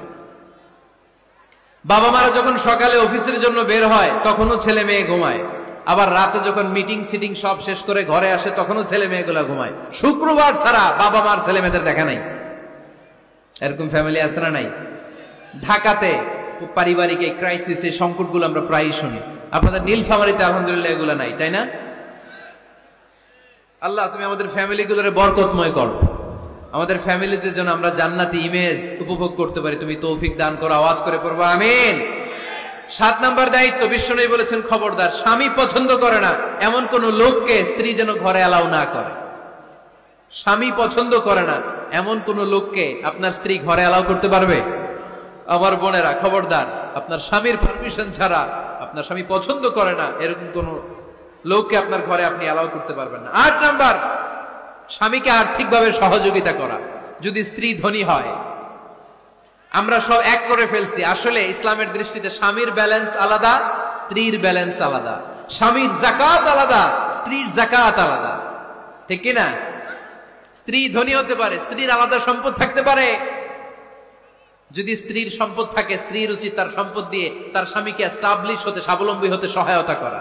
যদিও এটা আল্লাহ তাআলা আবশ্যক করে দেন নাই, কারণ আর্থিক ফিনান্সিয়াল সব কাজগুলোকে স্বামীর উপরে ফরজ করেছে কে? ফিনান্সিয়ালি 1 টাকা খরচ করা, 1 টাকা দায়ভার নেয়া কোন স্ত্রীর উপরে আল্লাহ আবশ্যক করে নাই। তারপরেও স্ত্রী যদি ধনী হয়, স্ত্রীর যদি জায়গা জমি থাকে, সম্পদ থাকে, তাহলে স্ত্রীর উচিত তার স্বামীকে স্বাবলম্বী হতে সহযোগিতা করা, ঠিক কিনা? আমরা মডেল হিসেবে আম্মাজান খাদিজা রাদিয়াল্লাহু তাআলা আনহার জীবনের দিকে যদি তাকাই, তাহলে দেখবো উনি অনেক মহিয়সী, গরিয়সী একজন ব্যবসায়ী নারী ছিলেন। আম্মাজান খাদিজা রাদিয়াল্লাহু তাআলা আনহা ওনার ব্যবসায় স্টাফ হয়ে বিশ্বনবী ওনার সাথে পরিচিত হলেন। বিশ্বনবীর আমানতদারিতায় মুগ্ধ হয়ে আম্মাজান খাদিজা বিশ্বনবীর বিয়ের প্রস্তাব দিলেন। আম্মাজান খাদিজা রাদিয়াল্লাহু তাআলা আনহার সাথে বিশ্বনবীর যখন বিয়ে হয়ে যায়, বিয়ের পরে আম্মাজান খাদিজা বলেন, ও বিশ্বনবী, আমার যত সম্পদ আছে, আমার ব্যবসায়ের যত মালামাল আছে, যত সম্পদ আছে, সব আমি আপনার পায়ের সামনে এনে রেখে দিলাম। আপনারা আপনি দিয়ে দিলাম, সব সম্পদ আপনারা আমি দিয়ে দিলাম। আপনি ইচ্ছে মতো মানুষকে দান করতে পারেন, খরচ করতে পারেন, দাওয়াতি কাজে, মুসলিমদেরকে আজাদ করার কাজে আপনি ব্যয় করতে পারেন। আওয়াজ করে পড়েন আল্লাহু আকবার। আম্মাজান খাদিজাকে যদি আমরা মডেল হিসেবে ধরি, তাহলে প্রতিটা বোনের উচিত তাদের যদি অর্থকড়ি থাকে, সম্পদ থাকে, স্বামীকে স্বাবলম্বী হতে ওই সম্পদ দিয়ে সাহায্য করার দরকার আছে না নাই? কথা বলেন না কেন? 9 নাম্বার, স্ত্রীর দায়িত্ব দাম্পত্য জীবনকে সুখময় করতে নিজেকে স্বামীর সামনে বিউটিফাই করে উপস্থাপন করা। ওই যে কয় ঠিক আসছে, নিজেদের পক্ষে আসলেই ঠিক। নিজেকে বিউটিফাই করে, মেকআপ করে স্বামীর সামনে উপস্থাপন করা। রাগ করবেন না আমার বোনেরা, আমি আপনাদেরকে খুব ভালোবাসি এবং বোনরাও আমাকে খুব ভালোবাসে। আমার একটা পেজ আছে আমার নামে ফেসবুকে, মিজানুর রহমান আজহারি। এই পেজে প্রতিদিন শত শত প্রশ্ন আসে। এই প্রশ্নের বেশিরভাগ প্রশ্ন আমাদের বোনদের। অনেক বোনরা বলে, হুজুর আপনার ওয়াজ আমরা শুনি, কারণ আপনি আমাদেরকে খুব সম্মান দিয়ে কথা বলেন। আলহামদুলিল্লাহ, আমি আমার বোনদেরকে ভালোবাসি, মাদেরকে ভালোবাসি। আমি আমার মা বোনদেরকে বলবো, আপনারা নিজেদেরকে গুছিয়ে সাজিয়ে স্বামীর সামনে উপস্থাপন করেন। অনেক বোনেরা আছে বাইরে যাওয়ার সময় পার্লারিং করে, মেকআপ করে, সুন্দর জামা কাপড় পরে বাইরে যায়, আর স্বামীর সামনে আসলে বুয়ার মতো থাকে। আছে না নাই? স্বামীর সামনে পচা জামা, ছিঁড়া জামা, চুলের মধ্যে নাই সুগন্ধি, নিজেকে গুছিয়ে রাখে না, সামলে রাখে না, কাজের বুয়ার মতো নিজেকে উপস্থাপন করে স্বামীর সামনে। আর বাইরে গেলে মেকআপ করে, পার্লারিং করে যায়। হওয়া দরকার ছিল উল্টা। বাইরে আপনি সাদা সিধা ভাবে যাবেন, বোরকা দিয়ে নিজেকে ঢেকে যাবেন। বাইরে যাওয়ার সময় কোনো নারী পারফিউম ইউজ করে যেতে পারবে না। নারীরা যত পারফিউম ইউজ করতে মনে চায় আপনার বেডরুমে, আপনার স্বামীর সামনে, ঠিক কিনা? স্বামীর সামনে পারফিউম ইউজ করেন, নিজেকে উজাড় করে সাজান স্বামীর জন্য। এই প্রতিটা সাজুগুজুতে সওয়াব আছে না নাই? ইসলাম কতটা চেক এন্ড ব্যালেন্স, কতটা ভারসাম্যপূর্ণ জীবন ব্যবস্থা। খবরদার, নারীরা ডিওডোরেন্ট ইউজ করে বাইরে যেতে পারবে, যেটা সে তার আর্মপিটে ইউজ করে, কিন্তু ঝাঁঝালো পারফিউম বোরকার উপর দিয়ে মেরে কোনো নারী বাইরে যেতে পারবে? কথা বলেন। সুনানে নাসাইর হাদিস, আল্লাহর হাবিব বলেন, আইয়ুমা ইমরাআতিন ইস্তা'জারাত নাফসাহা ফামাররাত আলা কওমিন লিয়াজিদু রিহাহা ফাহিয়া জানিয়া। কোন নারী যদি তার জামার উপর দিয়ে পারফিউম মেখে পুরুষ লোকের দৃষ্টি আকর্ষণের জন্য ঘরের বাইরে বের হয়, যতটা পুরুষ তার চেহারার দিকে লোলুপ দৃষ্টি নিয়ে তাকাবে, ততটা পুরুষের সাথে জিনার গুনাহ মহিলার আমলনামায় তুলে দিবে কে? পারফিউম মেখে যদি কোনো নারী বের হয় এই উদ্দেশ্যে যে ছেলেরা আমাদের প্রতি আকৃষ্ট হবে, যতটা ছেলে তার দিকে তাকাবে, প্রত্যেকটা ছেলের সাথে জিনার গুনাহ আল্লাহ তাআলা এমনি তার আমলনামায় তুলে দিবে। নাউজুবিল্লাহ পড়েন। এজন্য খবরদার, নিজেকে সাজিয়ে গুজিয়ে স্বামীর সামনে উপস্থাপন করুন। সাজিয়ে গুজিয়ে। অনেক স্ত্রীরা আছে ড্রাইভারের সাথে কথা বলার সময় মিষ্টি হাসি দিয়ে কথা বলে। বাজারে শপিং করতে গেলে আসসালামু আলাইকুম ভাই, কেমন আছেন? কি সুন্দর আসসালামু আলাইকুম। স্বামীর সামনে আসলে আর এই মিষ্টি কথাটা নাই। আছে না নাই? বাইরে তোমার চিকন গলায় কিসের আসসালামু আলাইকুম? হ্যাঁ না, বাইরে আপনি আসসালামু আলাইকুম দিতে যাবেন না। ঝটপট করে কর্কশ ভাষায় কথা বলে শেষ। কেউ ফোন দিয়েছে, হ্যালো কে? স্বামীকে চায়, উনি বাসায় নাই, কাট।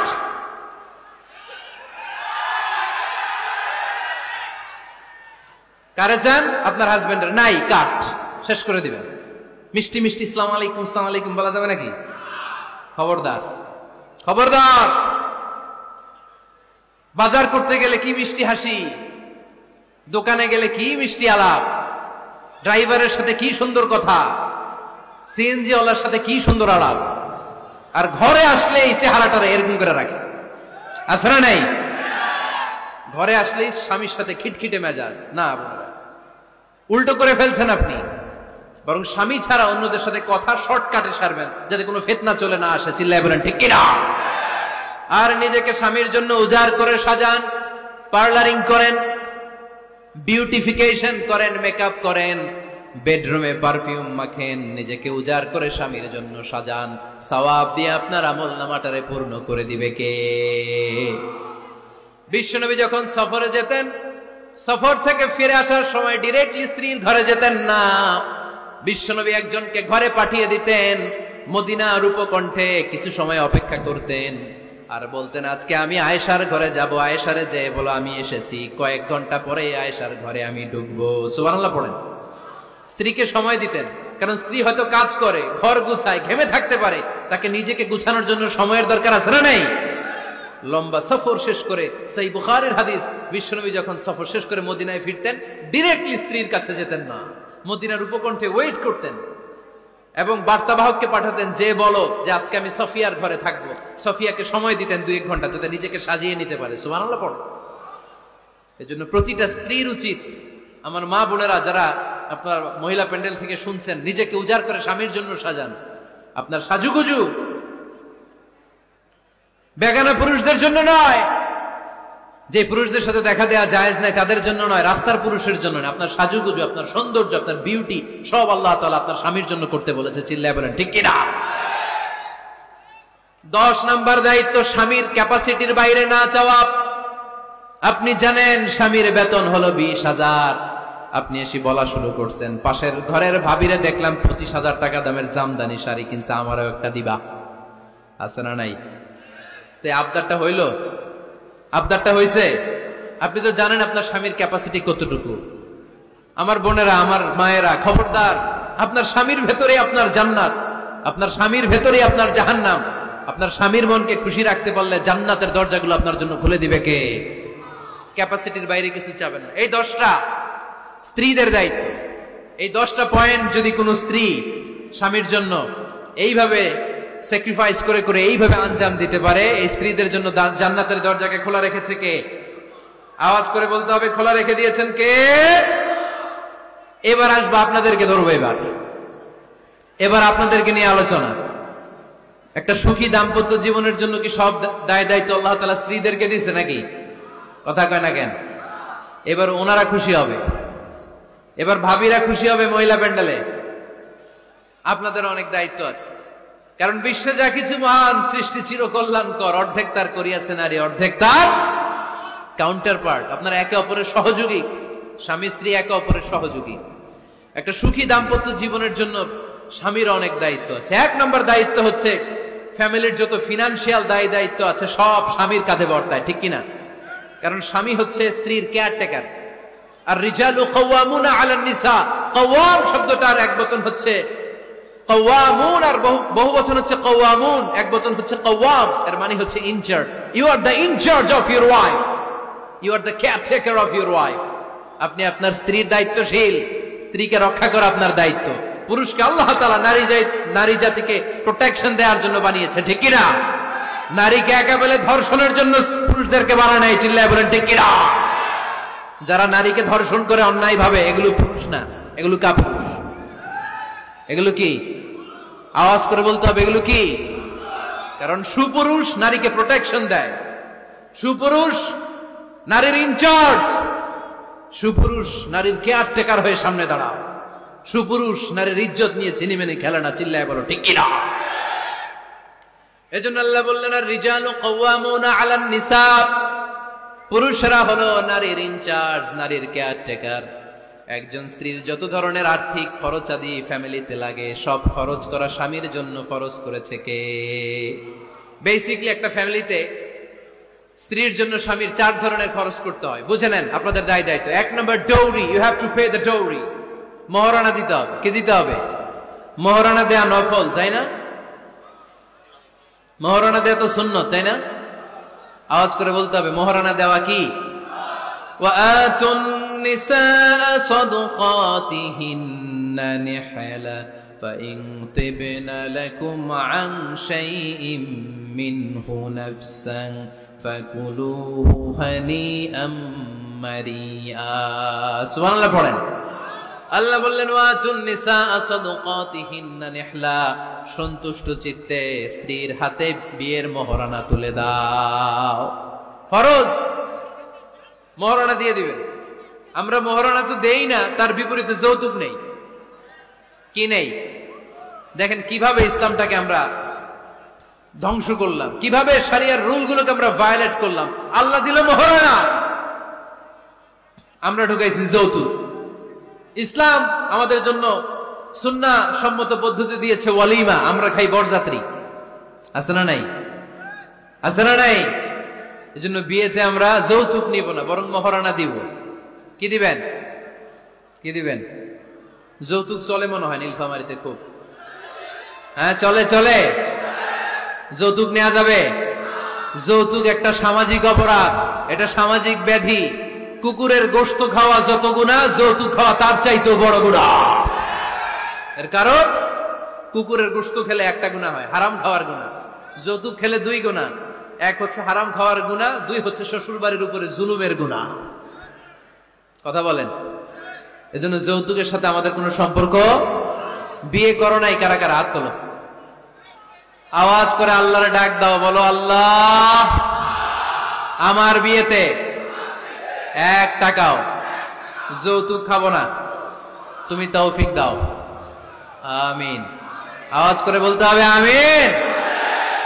ওয়াদা কিন্তু আমার সাথে হয় নাই, ওয়াদা হয়েছে কার সাথে? খবরদার নীলফামারীর যুবকেরা, খবরদার। তাহলে ফিনান্সিয়াল রেসপন্সিবিলিটি সব আমাদের। 1 নম্বরে মোহরানা দেয়া, 2 নম্বরে ফুডিং, খাবারের ব্যবস্থা করা, 3 নম্বরে ক্লোথিং, কাপড়ের ব্যবস্থা করা। ওয়া আলাল মাউলুদি রিজকুহুন্না ওয়া মারুফ। আল্লাহ বললেন স্বামীর উপরে খাবারের ব্যবস্থা, কাপড়ের ব্যবস্থাকে আমি ওয়াজিব করে দিলাম। সুবহানাল্লাহ পড়েন। 4 নম্বর রেসিডেন্স। 4 নম্বর কি? স্বামী মোহরানা দিবে, স্বামী meal, husband will provide the meals, খাবারের ব্যবস্থা করবে। 3 number husband will provide the costume, পোশাকের ব্যবস্থা করবে। And as well as he will provide the residence for his wife. তার স্ত্রীর জন্য রেসিডেন্সিয়াল একটা এরিয়া করে দিবে। এটা ফ্ল্যাট হতে পারে, এটা সনের ঘর হতে পারে, এটা টিনের ঘর হতে পারে, এটা একান্নবর্তী ফ্যামিলির কোন একটা রুমও হতে পারে, ঠিক কিনা? এজন্য আল্লাহ বলেন আসকিনুহুন্না মিন হাইসু সাকাতুম মিন ওয়াজদিকুম। তোমরা তোমাদের সামর্থ্যের মধ্যে থেকে স্ত্রীর জন্য একটা আবাসিক ব্যবস্থার আয়োজন করে দাও। পড়েন সুবহানাল্লাহ। রেসিডেন্স, আবাসিক একটা ব্যবস্থা করে দিতে হবে। তাহলে এই 4টা ফিনান্সিয়াল দায়িত্ব আল্লাহ কি নারীকে দিয়েছে না পুরুষকে? আওয়াজ করে বলতে হবে নারীকে না পুরুষকে? এই আর্থিক সব দায় দায়িত্ব পুরুষের। আর্থিক দায় দায়িত্ব ছাড়াও পুরুষের উপর যে দায়িত্ব বর্তায় সেগুলো হচ্ছে নারীর সাথে ভালো আচরণ করা। কি আচরণ করা? আগে সালাম দেওয়া। কি দেওয়া? ভাবিকে সালাম দেন তো আপনারা? সালাম দেন আপনারা? আমি আপনাদেরকে সালাম দিচ্ছি, উত্তর দেন আসসালামু আলাইকুম ওয়া রাহমাতুল্লাহ। এবার আপনারা আমাকে সালাম দেন তো। ওয়া আলাইকুম আসসালাম ওয়া রাহমাতুল্লাহ। এইভাবে সালামের প্র্যাকটিস করা যাবে? সালামের প্রতিযোগিতা করতে হবে। আপনি আগে দিতে চাইবেন ভাবিরে, ভাবি আগে দিতে চাইবে আপনারে। আপনাদের এই প্রতিযোগিতাটা দেখে দেখেই বাচ্চারা সালাম শিখে ফেলবে, ঠিক কিনা? সালাম মানে শান্তি। সালাম মানে কি? সালামের প্রচলন নাই তো শান্তি আসবে কেমনে? আম্মা জান আয়েশা বলেন এতগুলো বছর বিশ্বনবীর সাথে আমি মদিনায় সংসার করলাম, একদিনের জন্য বিশ্বনবীর কোনোদিন আগে সালাম দিতে পারি নাই। বিশ্বনবী আগে আগে সালাম দিয়ে দিতেন, আমরাও আগে আগে সালাম দিই। রাজি আছেন তো সবাই? রাজি আছেন? স্ত্রীদের সাথে কোমল আচরণ করুন, রূঢ় আচরণ করবেন না। হাদিসে এসেছে খলিকনা মিন দিলা, নারীদেরকে বাঁকা পাঁজরের হাড় থেকে তৈরি। প্রত্যেক স্বামীর বাঁকা হাড় থেকে তার স্ত্রী তৈরি এমনটা নয়। সাইয়েদনা আদম আলাইহিস সালামের বাঁকা পাঁজরের হাড় থেকে হাওয়া আলাইহিস সালামকে তৈরি। ফলে ওই একটা বাঁকা স্বভাব প্রত্যেক নারীর ভেতরে আছে না নাই? এই বাঁকা হাড্ডির সোজা করতে গেলে হাড্ডি ভেঙে যায়, আর রেখে দিলে বাঁকাই থেকে যায়। এজন্য বিষ্ণু বলেন ফাস্তাউসু বিন নিসাই খায়রা, কোমল আচরণ করো, ভালো আচরণ করো, ভালোবাসার কথা বলো, স্ত্রীকে ভালোবাসার কথা শোনাবেন।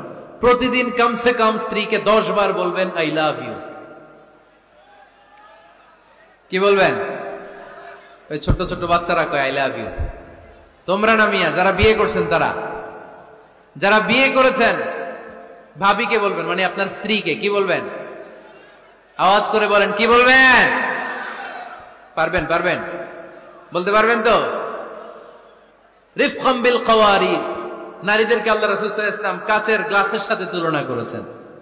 কাচের গ্লাস, কাচের বাসন, কাচের তৈজসপত্র যেমনি আস্তে ধরতে হয়, আস্তে রাখতে হয়, নারীদের সাথেও কোমল আচরণ করতে হয়। কাচের গ্লাস আর কাচের তৈজসপত্র যদি জোরে রাখেন যেমনি ভেঙে যায়, নারীদের সাথেও কঠোর আচরণ করলে ঝামেলা আছে না নাই? তাহলে 1 নম্বর দায়িত্ব হচ্ছে আপনাদের ভালো আচরণ করা। মিষ্টি মিষ্টি কথা শোনান, বলবেন যে তুমি আমার কৈতরি, তুমি আমার পরাণ পাখি, তুমি আমার ময়না পাখি, এই জাতীয় ভালোবাসার। আপনারা অনেক জানেন এগুলো, আমি জানি। যা যা বলা লাগে সব বলবেন, পারবেন তো? পারা যাবে? পারা যাবে? আওয়াজ করে বলেন তো ইনশাআল্লাহ। স্ত্রীর ব্যক্তিগত বৈধ কাজের সুযোগ করে দিতে হবে। তার ব্যক্তিগত যে চয়েস, তার ব্যক্তিগত কাজে বাদ সাধতে পারবে না যদি কাজটা হালাল হয়। অনেক স্বামী সামান্য কাজে ঝগড়া বাঁধে।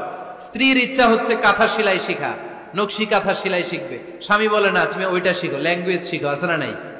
স্ত্রী বলে না আমি রান্না শিখবো, ইউটিউবে সুন্দর রান্নার প্রোগ্রামগুলো দেখে আমি রান্না শিখবো, স্বামী বলে না তুমি কম্পিউটার শিখো, আছে না নাই? হালাল কাজে আপনি বাদ সাধবেন না। আম্মা জান আয়েশা রাদিয়াল্লাহু তাআলা আনহা ছোট্ট কাপড়ের পুতুল দিয়ে সাথীদেরকে নিয়ে ঘরে খেলতেন। বিশ্বনবী একদিন আম্মা জান আয়েশাকে নিষেধ করে নাই। আওয়াজ করে পড়েন সুবহানাল্লাহ। এজন্য স্ত্রীর বৈধ কাজে বাধা দেওয়া যাবে? বাধা দেওয়া যাবে। 4 নম্বরে স্ত্রীর এপ্রিসিয়েশন করবেন, ভালো কাজের, তার কাজের প্রশংসা, তার রান্নার প্রশংসা, তার সৌন্দর্যের প্রশংসা। আমরা এগুলো করি না। আপনার স্ত্রী আপনার ঘর গোছায়, আপনার কাপড় চোপড় ধুয়ে রাখে, বাচ্চাগুলারে খাবার খাওয়ায়, আপনার জন্য রান্না করে, সারাটা দিন কত কষ্ট করে। একদিন আমি বলি নাই থ্যাঙ্কস, জাযাকাল্লাহ, জাযাকিল্লাহ, আল্লাহ তোমার উত্তম জাযা দেখ। বউ তুমি অনেক কষ্ট করো, পুরো ফ্যামিলিটাই তো তুমি দেখে রাখো, অনেক করেছো তুমি, তোমার শুকরিয়া। একদিনও থ্যাঙ্কস দেয় না, এরকম ডাকাইত আছে না নাই?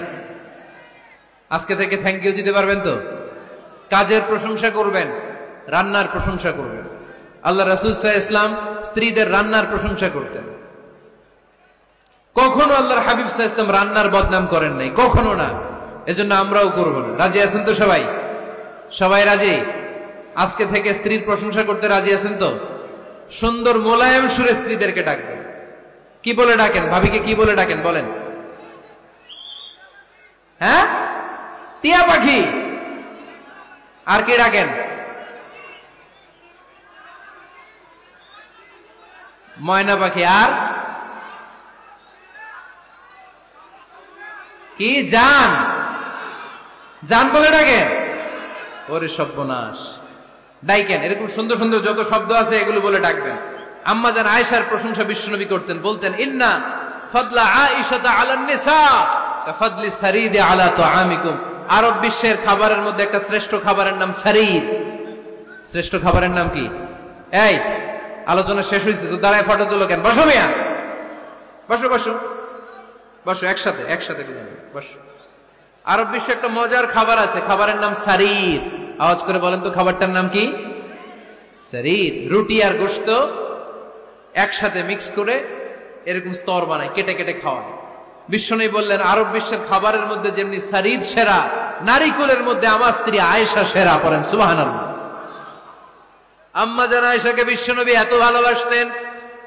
আম্মা জান আয়েশা গ্লাসের যেই জায়গায় মুখ লাগিয়ে দুধ পান করতেন, ওই জায়গাটা খুঁজে খুঁজে বিশ্বনবী ঠোঁট লাগিয়ে দুধ পান করতেন। পড়েন সুবহানাল্লাহ।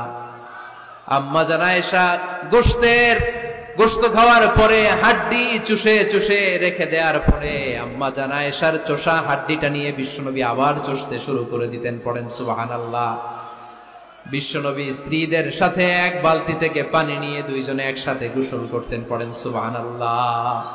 এজন্য স্বামী স্ত্রীর সম্পর্কটা হচ্ছে মধুর সম্পর্ক। একে অপরকে ভালোবাসবেন, নিজের ভালোবাসার কথাগুলো প্রকাশ করবেন। অনেকে আছে 20 বছর তাদের সংসার, এক ঘরে থাকে, এক ছাদের নিচে, কিন্তু স্ত্রীকে যে ভালোবাসে মুখ ফুটে একদিনও বলতে পারে নাই। আছে না নাই? ভালোবাসা প্রকাশ করবে। সাহাবারা বললেন ইয়া রাসূলুল্লাহ, কাকে ভালোবাসেন বেশি? মান আহাব্বুন নাস ইলাইকা ইয়া রাসূলুল্লাহ, whom do you love the most, O my prophet? হে আল্লাহ রাসূল, কারে সবচেয়ে বেশি ভালোবাসেন, কারে বেশি লাভ করেন? বিশ্বনবী বললেন আয়েশারে বেশি লাভ করি। কোন সুবহানাল্লাহ। সাহাবীরা বললেন অমিনার রিজাল, পুরুষদের মধ্যে থেকে কারে বেশি ভালোবাসেন? বিশ্বনবী বললেন আবু আয়েশার বাবারে ভালোবাসি। এজন্য আপনি যে স্ত্রীকে ভালোবাসেন এটা প্রকাশ করবেন। ঘরের কাজে সহায়তা করবেন।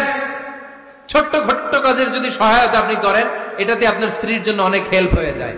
আমার বিশ্বনবী নিজ হাতে ছাগলের দুধ দহন করে আম্মা জান আয়েশার জন্য নিয়ে আসতেন। পড়েন সুবহানাল্লাহ। নিজে রুটির খামির বানাতেন, আম্মা জান আয়েশা এটা চুলায় সেকা দিতেন। নিজে জুতা সেলাই করতেন, নিজে নিজের কাপড় সেলাই করতেন, সুবহানাল্লাহ পড়েন। এজন্য গৃহস্থালী টুকিটাকি কাজের সহায়তা করা, হেল্প করা, এটাও সুন্নাত। দাম্পত্য জীবন এমনি সুখকর হয় না মিয়া, বিশ্বনবী শিখায় গিয়েছেন কি করে একটা দাম্পত্য জীবন সুখময় করতে হয়। আল্লাহর হাবিব সাল্লাল্লাহু আলাইহি ওয়াসাল্লাম হালাল বিনোদন করতেন, স্ত্রীদেরকে নিয়ে মরুভূমিতে দৌড়াতেন, খুনসুটি করতেন। সব স্ত্রীরা চায় তাদের স্বামীরা তাদের সাথে একটু হাসি দিয়ে কথা বলুক, একটু রোমান্টিক কথা বলুক, একটু ভালোবাসার বিনিময় করুক। আল্লাহর হাবিব সাল্লাল্লাহু আলাইহি ওয়াসাল্লাম এটা করতেন। রাতের বেলা ভাবির নিয়ে দৌড়াদৌড়ি করছেন নাকি কোনোদিন? আল্লাহর হাবিব সাল্লাল্লাহু আলাইহি ওয়াসাল্লাম স্ত্রীদের নিয়ে দৌড়াদৌড়ি করতেন। আম্মা জান আয়েশা রাদিয়াল্লাহু তাআলা আনহাকে ঈদের দিন হাবাসী সাহাবাদের খেলা দেখিয়েছিলেন, সুবহানাল্লাহ পড়েন। বিশ্বনবী খেলা দেখিয়েছেন তার স্ত্রীকে। হাবাসী সাহাবারা তীর দিয়ে, ধনুক দিয়ে মসজিদে নববীর পাশে খেলাধুলা করছেন। বিশ্বনবী দাঁড়িয়ে থেকে আম্মা জান আয়েশা রাদিয়াল্লাহু তাআলা আনহাকে এই খেলাধুলা উপভোগের সুযোগ করে দিয়েছেন, সুবহানাল্লাহ পড়েন। ইসলামরে আমরা কঠিন বানিয়েছি, ইসলাম কঠিন নয়, ইসলাম সহজ। আল্লাহ ছাড় দেয় কিন্তু মাওলানা ছাড় দেয় না, এরকম আছে না নাই? এজন্য বাশশিরু ওয়ালা তুনাফিরু, ইয়াসসিরু ওয়ালা তুআসসিরু। ইসলামকে সহজ করে উপস্থাপন করেন, কঠিন বানাবেন না। স্ত্রীর মতামতের গুরুত্ব দিবেন। ফ্যামিলি মিটিং করলে স্ত্রী কি বলে শুনবেন। বাজার করতে গেলে ভাবি কি পছন্দ করে ওইটা আনবেন। দাঁড়ালেন কেন আপনারা? দাঁড়ালেন কেন? অনেক আগে বসেছে। অনেক স্বামী আছে তার যেটা ভাল লাগে ওইটাই কিনে বাজারে গেলে, আছে না নাই? নিজের গরুর গোশত খাইতে মনে চায় ওইটা কিনে, মাছ খাইতে মনে চায় ওইটা কিনে। আপনার স্ত্রীর হয়তো এগুলো পছন্দ না। স্ত্রীরা টক জাতীয় জিনিস পছন্দ করে, ঠিক কিনা? এর আমরা খাইতে মনে চায়, এর জলপাই খেতে মনে চায়, আচার খেতে মনে চায়। একটু খোঁজ নিবেন তার জন্য কি লাগবে। শপিং করতে গেলে নিজের মন মতো করবেন না। স্ত্রীকে দেশে রেখে প্রবাসে 6 মাসের বেশি সময় কাটাবেন না, ম্যাক্সিমাম 6 মান্থস। এগুলোর প্রত্যেকটার পিছনে লম্বা দলিল আছে, এত লম্বা কথা বলার সুযোগ নাই। 10 নাম্বার, স্ত্রীর জন্য দোয়া করা। কি করা? দোয়া করা। নেককার স্ত্রী যারা চান এখন থেকেই দোয়া করেন। আপনার দোয়া আরশের উপর থেকে শুনে কে? এইজন্য মুমিন বান্দারা দোয়া করে আর বলে, রব্বানা হাবলানা মিন আজওয়াজিনা ওয়া যুররিয়াতিনা কুররাতা আ'য়ুন ওয়াজআলনা লিল মুত্তাকিনা ইমামা। বিশ্বাসী স্বামীরা আল্লাহর কাছে দোয়া করে, আল্লাহ আমাকে এমন নেককার স্ত্রী দেন, এমন নেককার সন্তান দেন যাদের দিকে তাকালে আমার চোখটা জুড়িয়ে যাবে। আওয়াজ করে পড়েন আমিন। এই 10টা দায়িত্ব যদি কোনো স্বামী পালন করে, আর 10টা স্ত্রীর যে দায়িত্ব যদি স্ত্রী পালন করে, এই ফ্যামিলিটারে জান্নাতি ফ্যামিলি বানায় দিবে কে? আমাদের দাম্পত্য জীবন সুখী হোক, সমৃদ্ধ হোক, জান্নাতি আমেজে ভরপুর হোক। আমরা চাই কি চাই না? নীলফামারী সহ আল্লাহ গোটা বিশ্বের সব মুসলমানদের ফ্যামিলিগুলার তুমি জান্নাতি ফ্যামিলি বানাও। আমাদের দাম্পত্য জীবনটাকে তুমি সুখময়, সমৃদ্ধময় করো। আমরা সবাই পড়ি আমিন। আপনারা যারা দীর্ঘ সময় ধরে আজকের এই প্রোগ্রামে উপস্থিত থেকে প্রোগ্রামকে সার্থক করেছেন, আমি সবার শুকরিয়া জানাই। নীলফামারীতে আত্মহত্যার প্রবণতা বেশি, আত্মহত্যা মহাপাপ। মান কতালা নাফসাহু বিশাইইন উযযিবা বিহি ইয়াউমাল কিয়ামা। যে লোক যেই জিনিসের মাধ্যমে, যেই জিনিস দিয়ে নিজেকে হত্যা করবে, কিয়ামতের দিন তার বিচার হবে ওইটাই। বিষ খেয়ে যে মারা যাবে সে শুধু বিষ খাবে কিয়ামতের দিন। গলায় দড়ি দিয়ে যে মেয়ে আত্মহত্যা করবে সে শুধু গলায় ফাঁস দেবে। স্ট্যাবিং করে ছুরি মেরে যারা মারা যাবে তারা শুধু বিষাক্ত ছুরি ঢুকাবে। এটা মহাপাপ। জীবনটা অনেক কালারফুল, অনেক সুন্দর, অনেক রঙিন। জীবনটাকে উপভোগ করুন আল্লাহর রাস্তায়, এই জীবনটাকে শেষ করবেন না। আপনাদের নীলফামারী জেলার ডিসি সাহেব এবং এসপি সাহেব অনেক কষ্ট করেছেন। আমি অন্তরের অন্তঃস্থল থেকে ওনাদেরকে শুকরিয়া জানাই। বিশেষ করে আপনাদের অত্র এলাকার কৃতি সন্তান ডিআইজি আবুল কালাম সাহেব অক্লান্ত পরিশ্রমের মধ্য দিয়ে আজকের এই নীলফামারীর প্রোগ্রামকে সফল করেছে। আমরা আবুল